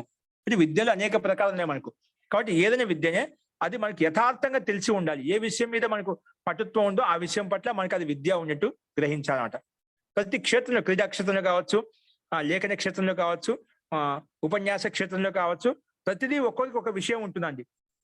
శిల్పకళ కావచ్చు, అది ఏదైనా ప్రతి ఒక్కరికి విద్యనే. కాబట్టి ఇది యస్య కస్యచిదపి వస్తున్న, ఏదో ఒక వస్తువు యొక్క సమ్యక్తయ జ్ఞానం, సమ్యక్ అంటే మంచి జ్ఞానం ఏదైతే ఉందో దాన్ని విద్య ఇది కథ్యతే. ఇక సంధి జరిగింది, విద్యా ప్లస్ ఇది విద్యేతి అయిపోయింది ఆద్గుణ ప్రకారంగా. అలాగే సంధులు కూడా వస్తుంటే మనకు విషయం ప్రస్తావన కూడా ఉంటుంది. అన్ని విధంగా అర్థం చేసుకోవాలి. వేద దర్శన సాహిత్య విజ్ఞానాదిన విషయానాం పఠనం సమ్యక్ జ్ఞానం చ విద్య ఇది అభిధీయతే. వేదాలు, దర్శనాలు, సాహిత్య, విజ్ఞానాది విషయాలు ఏవైతే ఉన్నాయో వాటిని పఠనం, చదవటమే, సమ్యక్ జ్ఞానం చ, సమ్యక్ బాగా అర్థం చేసుకోవడమే విద్య ఇది అభిధీయతే. దాన్ని విద్య అని చెప్పి ఉల్లేఖిస్తారు, అలా చెప్తారు అని చెప్పి కొన్ని మనకు ముఖ్యమైన ఏవైతే అవి చెప్పారు. వేదాలు కదా మనకు సమస్త విద్యలన్నిటికీ కారణం ఏంటి? సమస్త భాషలన్నిటికీ కారణము వేదము. వేదాల నుంచే సమస్త భాషలు, సమస్త విజ్ఞానం, సమస్త విద్య అంతా కూడా ఉత్పన్నమైంది అనమాట. అందుకే వేదాలు, దర్శనాలు, సాహిత్యం ఏదైతే ఉందో వీటి విషయాల పట్ల పఠనమే మనకు వాటి యొక్క సమ్యక్ జ్ఞానమే విద్య అని అభిధీయతే, విద్య అని చెప్పి చెప్తారు అని చెప్పి ఇక్కడ కథనం ఉందా. ఈ రకంగా యద్యపి సంసారే బహుని వస్తుని సంతి పరంతు విద్యైవ సర్వశ్రేష్ఠ ధనం అస్తి. యద్యపి కానీ సంసారే బహుని వస్తుని సంతి, సంసారంలో చాలా వస్తువులు ఉన్నాయి, పరంతు కానీ విద్య ఏవ సర్వశ్రేష్ఠ ధనం అస్తి, విద్య మాత్రమే సర్వశ్రేష్టమైన ధనము. సమస్త వస్తువులు ఉన్నప్పటికీ కూడా అన్నిటికంటే శ్రేష్టమైన ధనం ఏంటంటే అది విద్యాధనమే సర్వశ్రేష్ఠ ధనం అని చెప్పి ఇక్కడ చెప్పబడింది అన్నమాట. అలాగా విద్యాప్యస్యేవ విద్యైవ ఇక్కడ సంధి జరిగింది. అలాగే మనం ఇక్కడ సంధులు ఏంటి, సమాసం ఏంటి, పదం ఏంటి, ఏ ప్రత్యయం ఉపయోగించాము, ఏ శబ్దం ఉపయోగించి, ఏ లింగంలో ఉంది, ఏ వచనంలో ఉంది, ఇవన్నీ మనం అర్థం చేసుకుంటూ కూడా మనం ఒక్కొక్క నిబంధన ఒక్కొక్క చదువుకున్నా మనకు విషయ ప్రస్తావన వస్తుంది. మనకు ఏ విభక్తి తీసుకోబడింది, ఏ వచనం తీసుకోబడింది, క్రియాపదం ఏంటి, కారక పదం ఏంటి, ఏ సంధి జరిగింది, ఇవన్నీ అవయ పదం ఏంటి, ఇవన్నీ తెలుసుకోవచ్చండి. ఓకేనా? ఈ రకంగా మనం అర్థం చేసుకోవాలి అన్ని చోట్ల. అత ఏవ ఉచ్యతే విద్యాధనం సర్వధన ప్రధానం. అందుకే విద్యాధనమే అన్య ధన కన్నా ప్రధానమైన ధనము అని చెప్పి చెప్పుకుంటాం. ఈ రకంగా మొత్తం విద్య గురించే శ్లోకాలు మధ్య మధ్య అవసరమైతే భగవద్గీత యొక్క శ్లోకాలు, రామాయణం యొక్క శ్లోకాలు, ఇంకా వేరే నీతికారుల యొక్క శ్లోకాలు కూడా మనకి ఇవ్వబడుతుంటాయి. ఈ రకంగా అన్ని అర్థం చేసుకోవాలి. నిబంధనలు ప్రతి ఒక్కరు చదువుకోండి. మీకు వచ్చినా రాకుండా ఒకసారి రోజు క్రమంగా చదువుతుంటే మీకు అక్కడ పదవి దాని యొక్క వాక్య నిర్మాణం బట్టి, వాక్య శైలిని బట్టి మీకు ప్రతి ఒక్కరికి అర్థమవుతుంది. కాబట్టి ప్రతి ఒక్కరు సింపుల్ సరళ శబ్దాలతో ఉన్నాయి, అందరికి అర్థమవుతుంది. ఖచ్చితంగా చదువుకోండి, చాలా ఉపయోగపడుతుంది మనకు. ఫస్ట్ ఇలా ఒక నిబంధన ఇచ్చారు ఇక్కడ. అలాగా నెక్స్ట్ రెండో సత్యమేవ జయతే నాన్వితం. ఈ విషయాన్ని ఉల్లేఖించి ఇక్కడ మొత్తం సత్యం గురించి, సత్యానికి గెలుపు ఉంటుంది, జూట్ అంటే అబద్ధానికి గెలుపు ఉండదు అనే విషయాన్ని ప్రస్తావించి ఇక్కడ ఈ నిబంధన ఇచ్చారన్నమాట. ఇది కూడా మనం అర్థం చేసుకోవాలి.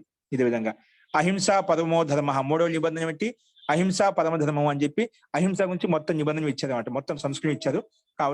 అవసరమైన చోట శ్లోకాలు ఇవ్వబడ్డాయి. ఇవన్నీ మనం అర్థం చేసుకోవాలి.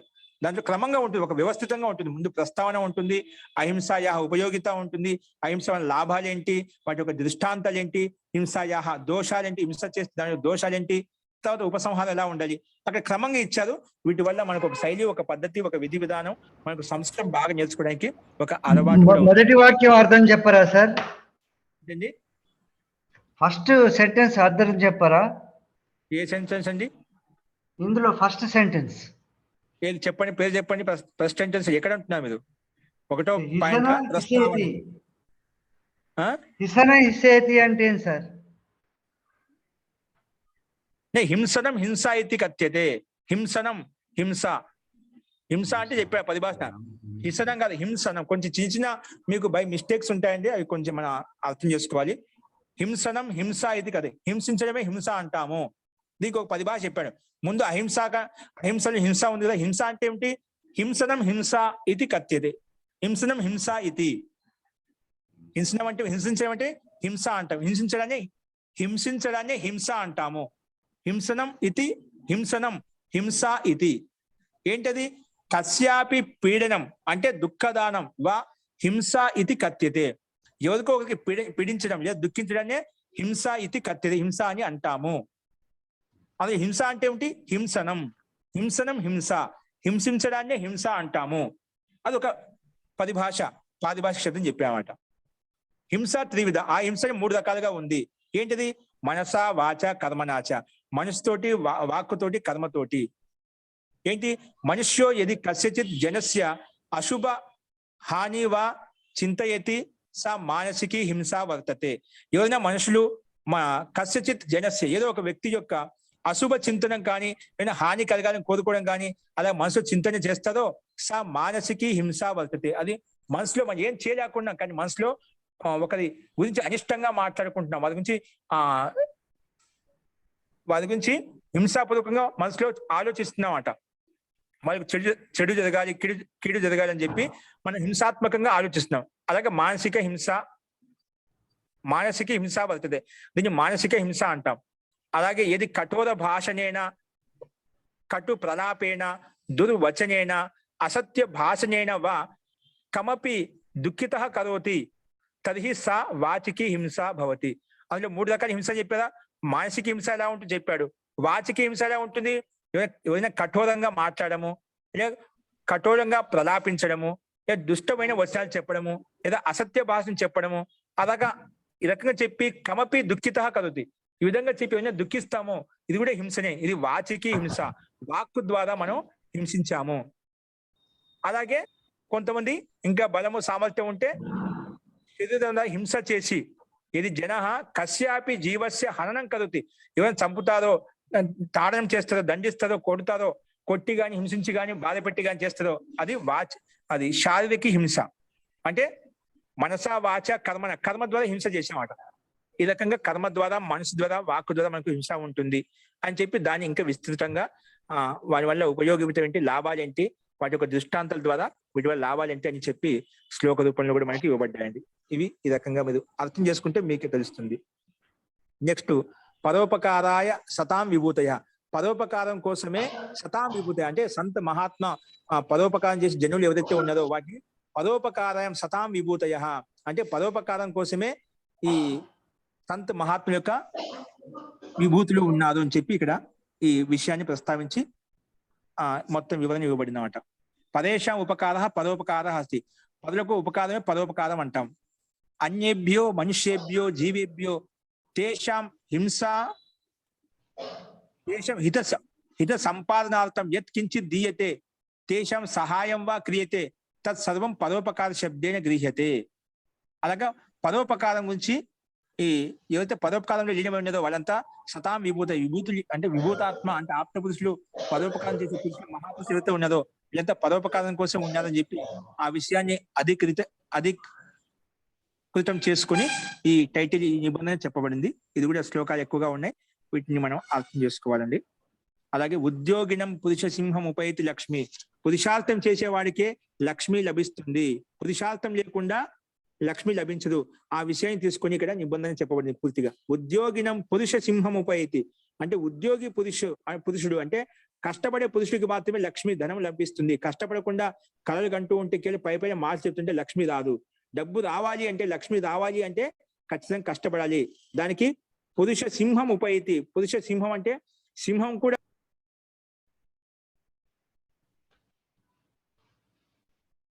నేనే పెద్ద పులిని పెద్ద సింహాన్ని అని చెప్పి ఖాళీ కూర్చుంటే రాదు. అది కూడా పరిగెత్తి జింకను వేటాడుతూ ఉంటుంది, పశు పక్షులు వేటాడుతూ ఉంటుంది.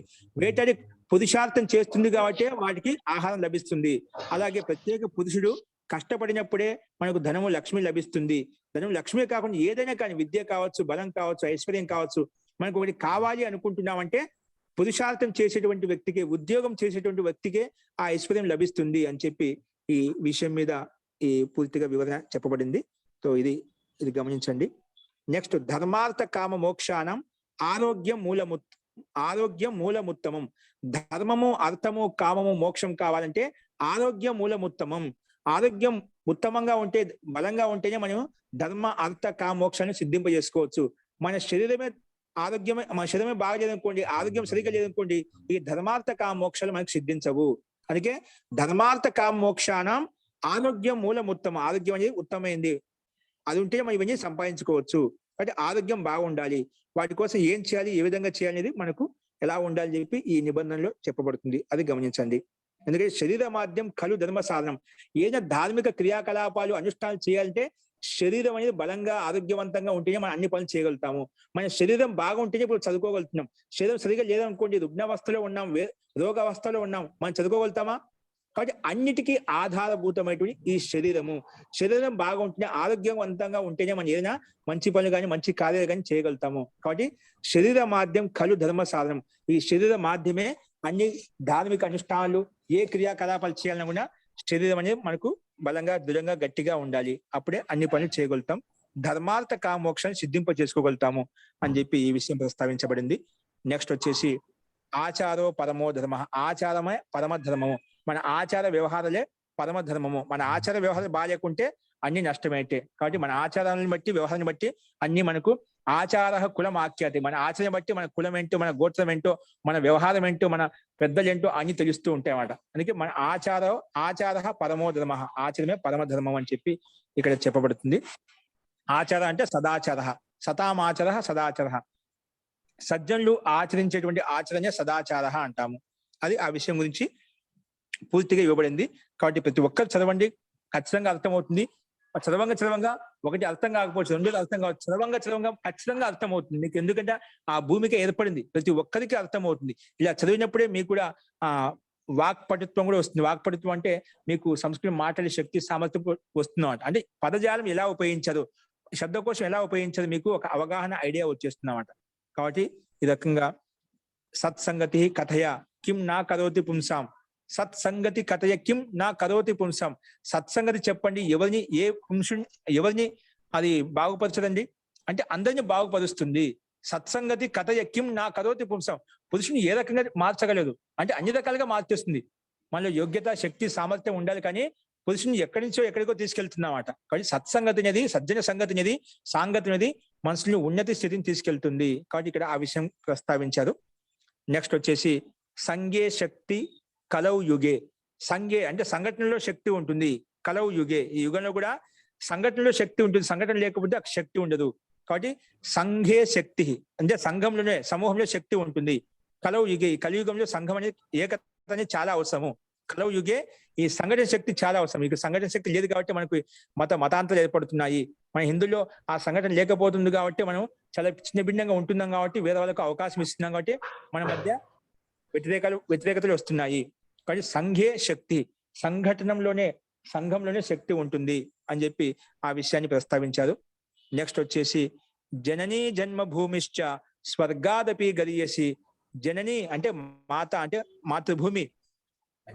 జనని అంటే మాత, జన్మించిన మాత. జన్మభూమి, ఏ జన్మలో ఏ భూమి మీద అయితే మీకు జన్మ కలిగిందో అది మన ప్రాంతంలో కావచ్చు, వేరే దేశంలో కావచ్చు, విదేశంలో కావచ్చు, ఏ భూమి మీద అయితే జన్మ కలిగిందో అందుకే ఒక మాత, ఒక జన్మభూమి. స్వర్గాదపి గరీయసి, స్వర్గం కంటే చాలా ఉత్తమమైనది, శ్రేష్టమైనవి. అందుకే జననీ జన్మభూమిశ్చ స్వర్గాదపి, స్వర్గం కంటే శ్రేష్టమైనటువంటి ఉత్తమమైనటువంటి అని చెప్పి ఈ విషయాన్ని అధికృతం చేసుకుని విషయ ప్రస్తావన చెప్పబడింది. నెక్స్ట్ సంస్కృత భాషాయా మహత్వం. మన సంస్కృతం ఎందుకు చదవాలి, సంస్కృతం యొక్క భాషకు మహత్వం ఏంటి అనే విషయాన్ని ఇక్కడ ప్రస్తావించారు. ఇది చాలా విపులంగా ఉంది, ఇది కూడా గమనించండి. నెక్స్ట్ ఆర్యానం సంస్కృతి. మన ఆర్యులు అంటే శ్రేష్ఠ వ్యక్తులు. ఏంటి ఆర్యానం సంస్కృతి. మనం అందులో ఇప్పుడు హిందువులు, క్రిస్టియన్స్, ముస్లిం చెప్పుకుంటున్నాం కానీ మొదట్లో అందరూ ఆర్యావర్త దేశం అని చెప్పేవాళ్ళం. ఇప్పుడు మనకు భిన్న భిన్న దేశాలు పేరు చెప్పుకుంటున్నాం. మొత్తం ఇదంతా కూడా ఆర్యావర్త దేశం అంటే శ్రేష్ఠ వ్యక్తులు ఉండే దేశము అని చెప్పారు. ఆర్యులు అంటే శ్రేష్ఠ వ్యక్తులు, ధార్మికమైన వ్యక్తులు, వారిని ఆర్యులు అంటాం. అంటే ఆర్యానం సంస్కృతి మొదట్లో ఏ విధంగా ఉండేది ఆ విషయం గురించి మొత్తం ఇక్కడ ప్రస్తావించబడింది. ఎలాంటి ఆర్యులు ఉండేవాళ్ళు, ఎటువంటి స్థితి ఉండేది, అప్పట్లో మనుషులు ఎలా ఉండేవాళ్ళు, ఏ విధంగా ధార్మికత ఉండేది, ఏ విధంగా సజ్జనులు ఎటువంటి క్రియాకలాపాలు చేసేవాళ్ళు, ఆ విషయాన్ని ప్రస్తావించి అన్ని రకాలుగా ఇక్కడ ఇవ్వబడింది, అది గమనించండి. అలాగే గీతాయాహ ఉపదేశామృతం. మనకు భగవద్గీత తెలుసుదా, ఆ భగవద్గీత యొక్క ఉపదేశామృతం ఏ విధంగా ఉండేది ఇక్కడ శ్లోక రూపంలో చాలా ఇవ్వబడ్డాయి. అది గీత యొక్క ఉపదేశం సారాంశం ఇక్కడ ఇవ్వబడింది, ఆ సారాంశం గమనించండి. నెక్స్ట్ స్త్రీ శిక్షాయాహ ఆవశ్యకత. ఈ రోజులో స్త్రీకి శిక్ష ఏ రకంగా ఆవశ్యకత, ఏ విధంగా అవసరము అనేది, ఆ స్త్రీ శిక్ష ఎంత అవసరము ఈ ఉండే సమాజంలో, ఆ స్త్రీ శిక్ష గురించి ఇక్కడ ఇవ్వబడింది, అది గమనించండి. నెక్స్ట్ షటే శాట్యం సమాచరేత్. షటే శాట్యం, షట అంటే దుష్ట వ్యక్తి. దుష్ట వ్యక్తితోనే మన సమానం చెప్పాలి. కుటిల వ్యక్తి కుటిలతాపూర్వకం మన సమానం చెప్పాలి. మనం మహాభారతం చూస్తున్నాం, కృష్ణుడు కుటిల వ్యక్తులు కుటిలతాపూర్వకం సమానం చెప్పామట. వాళ్ళు ధర్మపూర్వకంగా ఉంటే ధర్మపూర్వకంగా యుద్ధం చేయొచ్చు, అధర్మపూర్వకంగా యుద్ధం చేస్తున్నాం అనుకోండి, మనం ధర్మపూర్వకంగా ఉంటే అక్కడ జయించలేమట. కానీ దుష్ట వ్యక్తిని దుష్టత్వంతోనే మనము జయించాలి. అందుకే షటే శాట్యం సమాచరేత్. దుష్ట వ్యక్తితో సమానం చెప్పాలి. అంటే ఏదో అంటాం కదా, సామెత గుర్తు రావడం లేదు, మనము ముళ్ళుతో తీయాలంటారు, ముళ్ళును ముళ్ళుతో తీయాలి. అలాగా దుష్ట వ్యక్తి వజ్రంతోనే పోయాలి అంటారు. రంపంతో పోయాలి, అలాగా ముళ్ళును ముళ్ళుతో తీయాలన్నట్టుగా వాటి అలాగే వ్యవహరించాలి. మన ధర్మం అంటే కాదనమాట. ఎక్కడ ఎలా ఉండదో అలాగైనా మనం ప్రవర్తించి దేశకాల పరిస్థితిని బట్టి మనం దానికి సమాధానం చెప్పాలన్నమాట. అది ఈ విషయం, ఈ నిబంధన గురించి చెప్పారు. నెక్స్ట్ మానవ జీవనస్య ఉద్దేశ్యం కిం. మానవ జీవనస్య ఉద్దేశం, వాస్తవం ఈ మానవ జన్మ ఎందుకు కలిగింది, వాటి యొక్క ఉద్దేశం ఏంటి, ఆ విషయాన్ని ప్రస్తుతం చాలా విపులంగా చాలా చక్కగా ఉంది. ఈ మంచి శ్లోకాలు, మనుస్మృతి యొక్క శ్లోకాలు, భగవద్గీత యొక్క శ్లోకాలు, ఇంకా చాలా వచనాలు ఇవ్వబడ్డాయి. అవి చాలా చదవండి. మానవ జీవన యొక్క ముఖ్య ఉద్దేశం ఏంటి, ఎందుకు పుట్టాం, ఏం చేస్తున్నాం, ఏం చేయాలి, కర్తవ్యం ఏంటి, అకర్తవ్యం ఏంటి, ఇంతకు ఏం చేసాం, ఇంతకు ఏం చేయలేదు, ఏం చేస్తే ఇంకా ఇప్పుడున్న అవశిష్టమైన సమయంలో నేను ఏం చేయగలుగుతాను, నా దగ్గర ఎంత సమయం మిగిలింది, ఇటువంటి విషయాల పట్ల మన మానవ జీవన యొక్క ఉద్దేశం తెలుసుకుంటేనా చాలా మనకు ఒక్కోసారి మనకున్న సమయం చూసుకుంటే ఒకసారి భయం కలుగుతుందండి. నా సమయం అంతా వ్యర్థం చేస్తున్నా, ఒకటి మనసులో పశ్చాత్తాప భావన కలుగుతుందన్నమాట. కాబట్టి మానవ జీవన యొక్క ముఖ్య ఉద్దేశం తెలుసుకొని తదనుగుణంగా ఉన్న సమయాన్ని మనం సదుపయోగం చేసుకొని ధార్మిక అనుష్ఠానాల్లో, మంచి క్రియాకలాపాల్లో మన జీవన యాపనం చేయాలి. అలాంటి స్థితి సంపాదించుకోవాలి. చనిపోయే ముందు నేను ఏ కర్మలు చేయలేదు, నా జీవనం అంతా వ్యర్థం అయిపోయిందని పశ్చాత్తాపం ఉండకూడదు. అటువంటి కర్మలు బాగా ఉన్నప్పుడు మనం మంచి సాత్విక కర్మలు చేసుకొని అంతిమ అవస్థలో కూడా నేను మంచి స్థితిని పొందని జీవాన్ని సార్థకం చేసుకునే సద్భావనతో మనం వెళ్ళిపోవాలన్నమాట. అటువంటి స్థితి సంపాదించుకోవాలంటే మన లక్ష్యం మనకే తెలిసి ఉండాలి. కాబట్టి మానవ జీవన ఉద్దేశం ఏంటి అనేది ఇక్కడ ఇవ్వబడింది, అది గమనించండి. నెక్స్ట్ మూడో విభక్తిలో ఉంది కదా, ప్రథమా విభక్తి ఏకవచన రూపం ఏంటి? ఇందాకటి వ్యాసంలో విదుష అది మొదటి పదము 3వ విభక్తిలో ఉంది కదా, మరి మొదటి విభక్తి రూపం ఏంటి? విదుష 3వ భక్తులు ఉందా? ఆ విదుష వస్తుంది. ఎక్కడ వచ్చింది అది? విదుష కథనమస్తి యత్ మొదటి వాక్యం. ఎక్కడ, ఏ నిబంధనలో? ఇందాకటి దాంట్లో సార్ విదుష ఇందాకటి దాంట్లో ఇది దీంట్లో విదుష కథనమస్తి యత్ ప్రయోజనం ఉద్దిశ్య అంటే విద్వాంసుల యొక్క కథనం ఏంటంటే ప్రయోజనం అనుద్దిశ్య మందోపి నా ప్రవర్తే. ప్రయోజనం లేకుండా ఎవరు కూడా ఏ పని చేయరు. మందోపి నా ప్రవర్తే, మూర్ఖుడు కూడా ఏ పని చేయడు.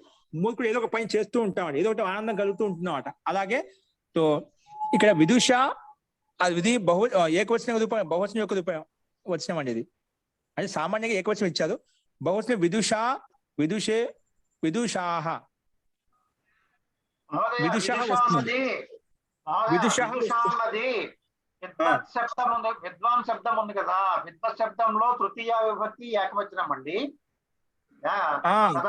ప్రథమా విభక్తి ఏకవచనం విద్వాన్. విదుష విద్వద్భ్యాం విద్వద్భిః అంటే విద్వాంసుల ద్వారా కథనమస్తి కథనం చెప్పబడింది ఏంటంటే అని చెప్పి ఇది అన్నమాట. విద్వాంసుల ద్వారా తృతీయ విభక్తి తీసుకోవాలి, ప్రథమ కాకుండా. కరెక్టే. ఆయన అడిగిన ప్రథమా విభక్తి అంటే ప్రథమా విభక్తి విద్వాన్ అండి. ఆ విద్వాన్, విద్వాంసో, విద్వాంస అలా వస్తుంది రూపం. ఓకేనా? నెక్స్ట్ ఆచార్య దేవో భవ.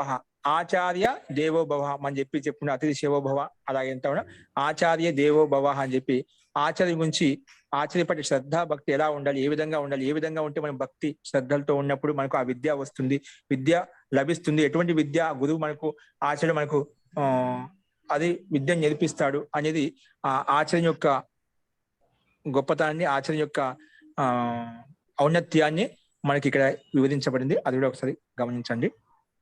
విద్యా ప్రాప్తి కలగాలంటే ఆచరణ పట్ల ఎలాంటి మనకి స్థితి, ఎలాంటి మనకు సాంగత్యం ఉండాలి, ఎటువంటి స్థితి ఉండాలి, శిష్యుల మధ్య ఆచరణ మధ్య ఎటువంటి సంపర్కం ఉండాలి, ఎటువంటి సంబంధం ఉండాలి, ఆ సంబంధం గురించి మనకు విపులంగా చెప్పబడింది. నెక్స్ట్ మమ మహావిద్యాలయ. నా మహావిద్యాలయం, నా మహావిద్యాలయం అంటే ఎక్కడ ఎవరు ఎక్కడ ఉండాలో అది వారికి విద్యాలయం లాంటిదండి. అది కుటుంబం కావచ్చు, ఒక సంస్థ కావచ్చు, ఒక విద్యాలయం కావచ్చు. మా విద్యాలయం, మా మహావిద్య ఎలా ఉండాలి, ఏ విధంగా ఉండాలి అని, ఎవరు ఎక్కడ ఏ పని చేసుకుంటే అది ఎట్లా ఉండాలి, ఏ విధంగా ఉండాలి, ఏ విధంగా మన అనే భావన చేసుకోవాలి. ఇప్పుడు ఒక కుటుంబంలో మనది అన్నప్పుడు ఒక రకం చూస్తాం, మనది కాదన్నప్పుడు దాని పట్ల ఇంకొక వ్యవహారం ఉంటుందన్నమాట. అట్లా ప్రతిదీ మనం ఎక్కడైతే ఉంటుందో మన అనే భావన చేసుకోవాలని చెప్పి ఇక్కడ మమ మహావిద్యాలయం గురించి చెప్పబడింది. నెక్స్ట్ సంతోష ఏవ పురుషస్య పరం నిధానం. వాస్తవంగా సంతోష ఏవ పురుషస్య పరం నిధానం. ఉన్నంతలో మనం సంతోషపడే దాని నుంచి మించిన సుఖం ఏది చేయండి. లేని దానికోసం ప్రయత్నం చేయకుండా ఉన్నంతలో మనం చేసిన కష్టపడిన తర్వాత పరమాత్మ ఎంత ఇచ్చాడో దాంట్లో సంతోషపడిన దాంట్లో మించిన సుఖం ఏం లేదు. మనకు సంతోషం మన లోపల నుంచి వస్తుంది, కానీ డబ్బుతో ఐశ్వర్యంతో పలుపడుతూ రాదండి. కాబట్టి ఉన్న దాంట్లో సంతోషపడి రావాలి. మనకు సంతోషాత్ అనుత్తమ సుఖ లాభ అని చెప్పి మనకు పతంజలి యోగ దర్శనం కూడా చెప్పబడుతుంది. సంతోషాత్ అనుత్తమ సుఖ లాభ అని చెప్పి. కాబట్టి సంతోష ఏవ పురుషస్య పదం నిధానం అనేది ఎలా ఉంటుంది, ఉన్నదాంట్లో సంతోషపడితే ఏ విధంగా ఉంటుంది అనేది ఇక్కడ మంచి శ్లోకాల మధ్యని చెప్పబడింది. అది గమనించండి. నెక్స్ట్ వచ్చేసి వీడికి పూర్తిగా మనకు ఆ నిబంధనలు పూర్తిగా అయిపోయాయండి. కాబట్టి తర్వాత ఇక్కడ మనకు తెలుగులో ఇచ్చారండి అనువాదార్థం గద్య సంగ్రహ. ఇక్కడ సంస్కృత భాష అని ముందు సంస్కృతం చెప్పుకున్నాము. హిందీలో ఇచ్చారు, హిందీ వచ్చిన వాళ్ళు కష్టము, దీనికి తెలుగు అనువాదం చేస్తే దానికి అనువాదం చేసుకోవచ్చు. ఇవన్నీ అవసరం లేదు. అంటే ఈ సంస్కృతం ఇచ్చారు, సంస్కృతం మన తెలుగులో క్షమితం అండి, ఇక్కడ హిందీలో ఇచ్చారన్నమాట. ఆ హిందీని మన తెలుగులో ఆ సంస్కృతం ఇలా అనువదించాలి. ఈ విధంగా సంస్కృత నిబంధన చెప్పుకున్నాం కదా, అప్పుడు ఈ హిందీ నిబంధనలను సంస్కృత భాష గురించి ఒక చిన్న నిబంధన ఇచ్చామట. దీన్ని మనం సంస్కృతం ఎలా అనువాదం చేయగలుగుతాము అవి ఇక్కడ అభ్యాసం కోసం ఇక్కడ ఇచ్చామట. రామాయణం గురించి చెప్పాలి, రామాయణం గురించి కొన్ని విషయం చెప్పాలి, అది మనం సంస్కృతం ఏ విధంగా అనువదించాలి.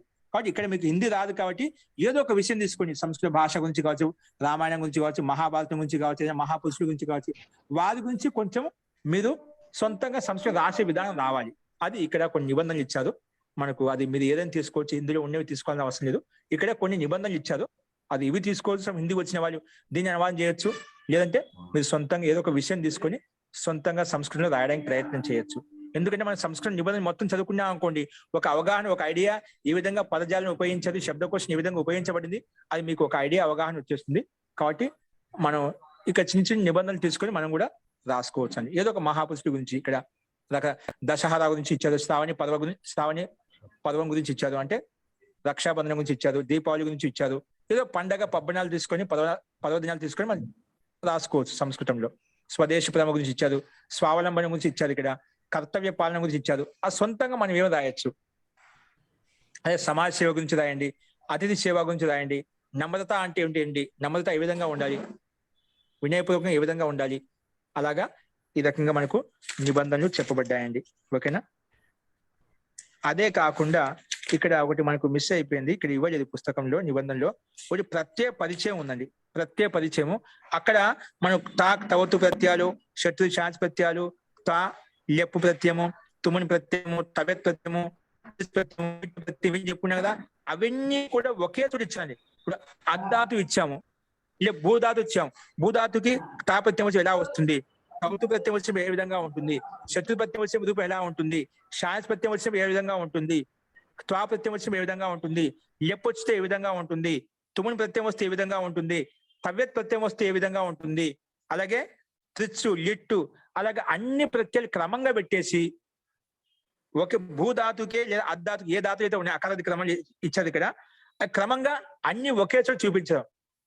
తాకి ఇలా వస్తుంది, శత్రు ప్రత్యయం ఇలా వస్తుంది, క్రమంగా ఒకే చోట చూసుకోవచ్చు. అలాగా ప్రత్యయ పరిచయం ఇక్కడ ఇవ్వలేదు మనకు దీంట్లో. తో అది వేరే పుస్తకంలో ఉండొచ్చు. సో అది అన్ని ఒకే చోట చూసుకోవడానికి అనుకూలంగా ఉంటుంది. మనకు చూసుకోకపోయినా ఇక్కడ లేకపోయినా పర్వాలేదు, ముందు మనం చెప్పుకున్నాం శత్రు ప్రత్యయం యొక్క రూపం ఎలా ఉంటుంది, అన్ని ప్రత్యయ పరిచయం గురించి మనం చెప్పుకున్నాం అన్నమాట. ఈ రకంగా మనకు ఇవి పరిశిష్టంలో ఇవ్వబడ్డాయండి, అవి మీరు అర్థం చేసుకోండి. ఈ రకంగా మనకు ఈ పుస్తకంలో ఉన్నటువంటి విషయాలన్నీ కూడా మనము చెప్పుకున్నాము. ఇంకోటి ఛందో పరిచయం ఉందండి. ఇక్కడ ఏముందండి, ఇక్కడ ఛందో పరిచయం కూడా ఇవ్వలేదు, చూపించడం లేదు ఇక్కడ PDF లో. సో ఛంద పరిచయం ఇవి మన తర్వాత చెప్పుకుందామండి. నెక్స్ట్ మనకు 3వ పుస్తకం చెప్పుకుంటున్నారా, ప్రౌఢి రచనానువాద కౌముది. అప్పుడు కావాలంటే అప్పుడు దీన్ని చూద్దామండి. అక్కడ విస్తృతంగా ఛంద పరిచయం అంటే త్రిష్టుప్ ఛంద అంటే ఏమిటి, అనుష్టుప్ ఛంద అంటే ఏమిటి, అంటే శ్లోక నిర్మాణం చేయడం కోసం ఇవి ఛందస్సు ఉపయోగపడుతుంది. ఏ శ్లోకంలో ఎన్ని అక్షరాలు ఉన్నాయి, 32 అక్షరాలు ఉండాలన్నా, లేక గాయత్రి ఛంద ఉండాలా, అనుష్టుప్ ఛంద ఉండాలా, అలాగా ఛందస్సు గురించి కొన్ని సంక్షేపంగా ఇక్కడ కొన్ని ఇవ్వబడ్డాయి. ఆ ఛంద పరిచయం కూడా చాలా మంది రకరకాలు చెప్తూ ఉంటారు, కాబట్టి అది మీరు బయట కూడా నేర్చుకోవచ్చు. ఇక్కడ ఈ పుస్తకంలో ఛంద పరిచయం కూడా ఇవ్వబడింది. అది వీలైతే మనం ఇప్పుడు రాబోయే పుస్తకంలో కూడా ప్రయత్నం చేస్తాను రాయడం కోసము, అక్కడ చూసుకోవచ్చు. కాబట్టి రకరకాల పుస్తకాలు మన తెలుగులోనే దొరుకుతాయి. కాబట్టి ఆ ఛంద పరిచయం గురించి మీరు ఎక్కడైనా చూసుకోవచ్చు, ఇబ్బంది లేదు. కాబట్టి ఈ రకంగా మనము ఈ మొత్తం రచనావాద కౌముదిలో ఉన్నటువంటి ప్రక్రియ విధి విధానం ఏ విధంగా అయితే ఉందో ఇవన్నీ మనం చూసామండి. ఈ రకంగా రచనావాద కౌముదిలో ఉన్నటువంటి సంపూర్ణ పుస్తకంలో వచ్చిన విషయం అంతా ప్రస్తావించుకున్నాము. కాబట్టి ఈ పుస్తకాన్ని మీరు మాటికి అభ్యాసం చేస్తే అది నిజంగా మీకు చాలా ఉపయోగపడుతుంది. ఈ ఒక్క పుస్తకం గట్టిగా పట్టుకున్నా కూడా చాలు, మనకు సంస్కృతంలో అనర్గళంగా మాట్లాడము, రాయడము, చదవటము అన్ని వచ్చేస్తాయి.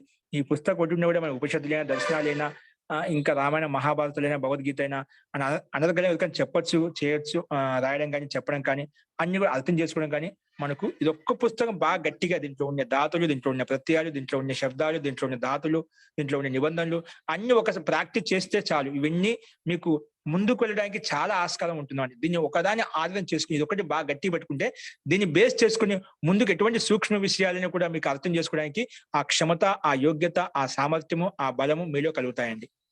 కాబట్టి ఇది ఒక పుస్తకాన్ని ఇప్పుడు మీకు అందరికీ వచ్చు.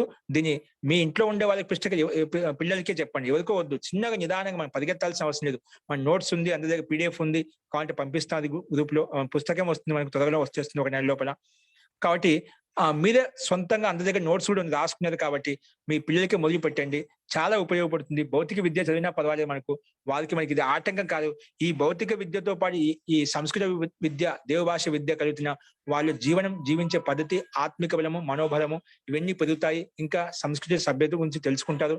ఇంకొక జీవించే పద్ధతిని తెలుసుకోగలుగుతారు. ఎందుకంటే దేవభాష కాబట్టి అన్ని రకాలుగా ఉపయోగపడుతుంది.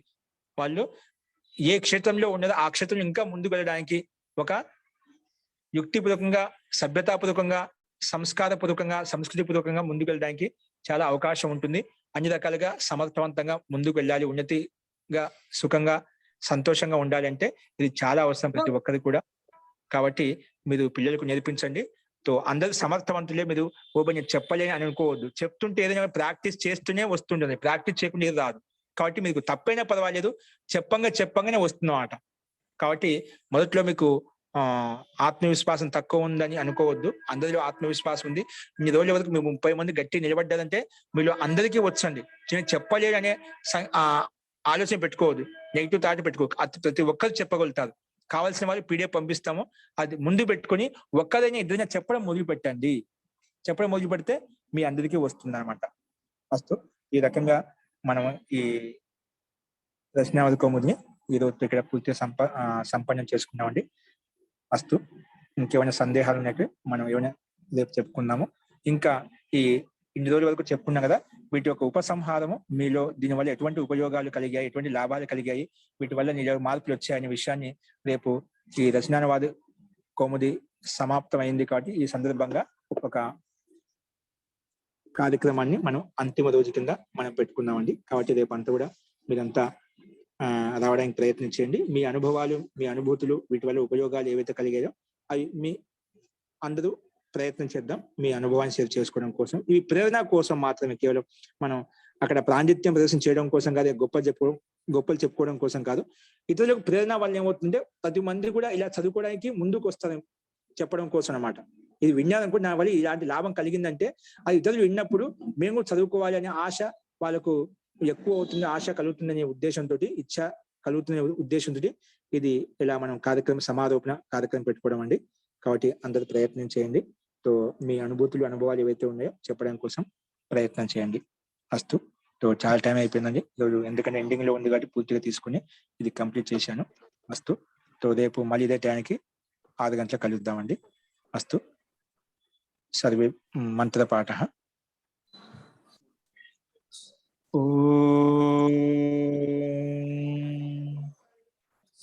సర్వే భవంతు సుఖినః, సర్వే సంతు నిరామయాః, సర్వే భద్రాణి పశ్యంతు, మా కశ్చిత్ దుఃఖభాగ్ భవేత్. ఓం శాంతి శాంతి శాంతి. మహోదయ. అందరికీ ధన్యవాదాలు నమస్కారం. మహోదయ. నమస్తే ధన్యవాదాలు మహోదయ. నమస్తే. మహోదయ. ధన్యవాదాలు.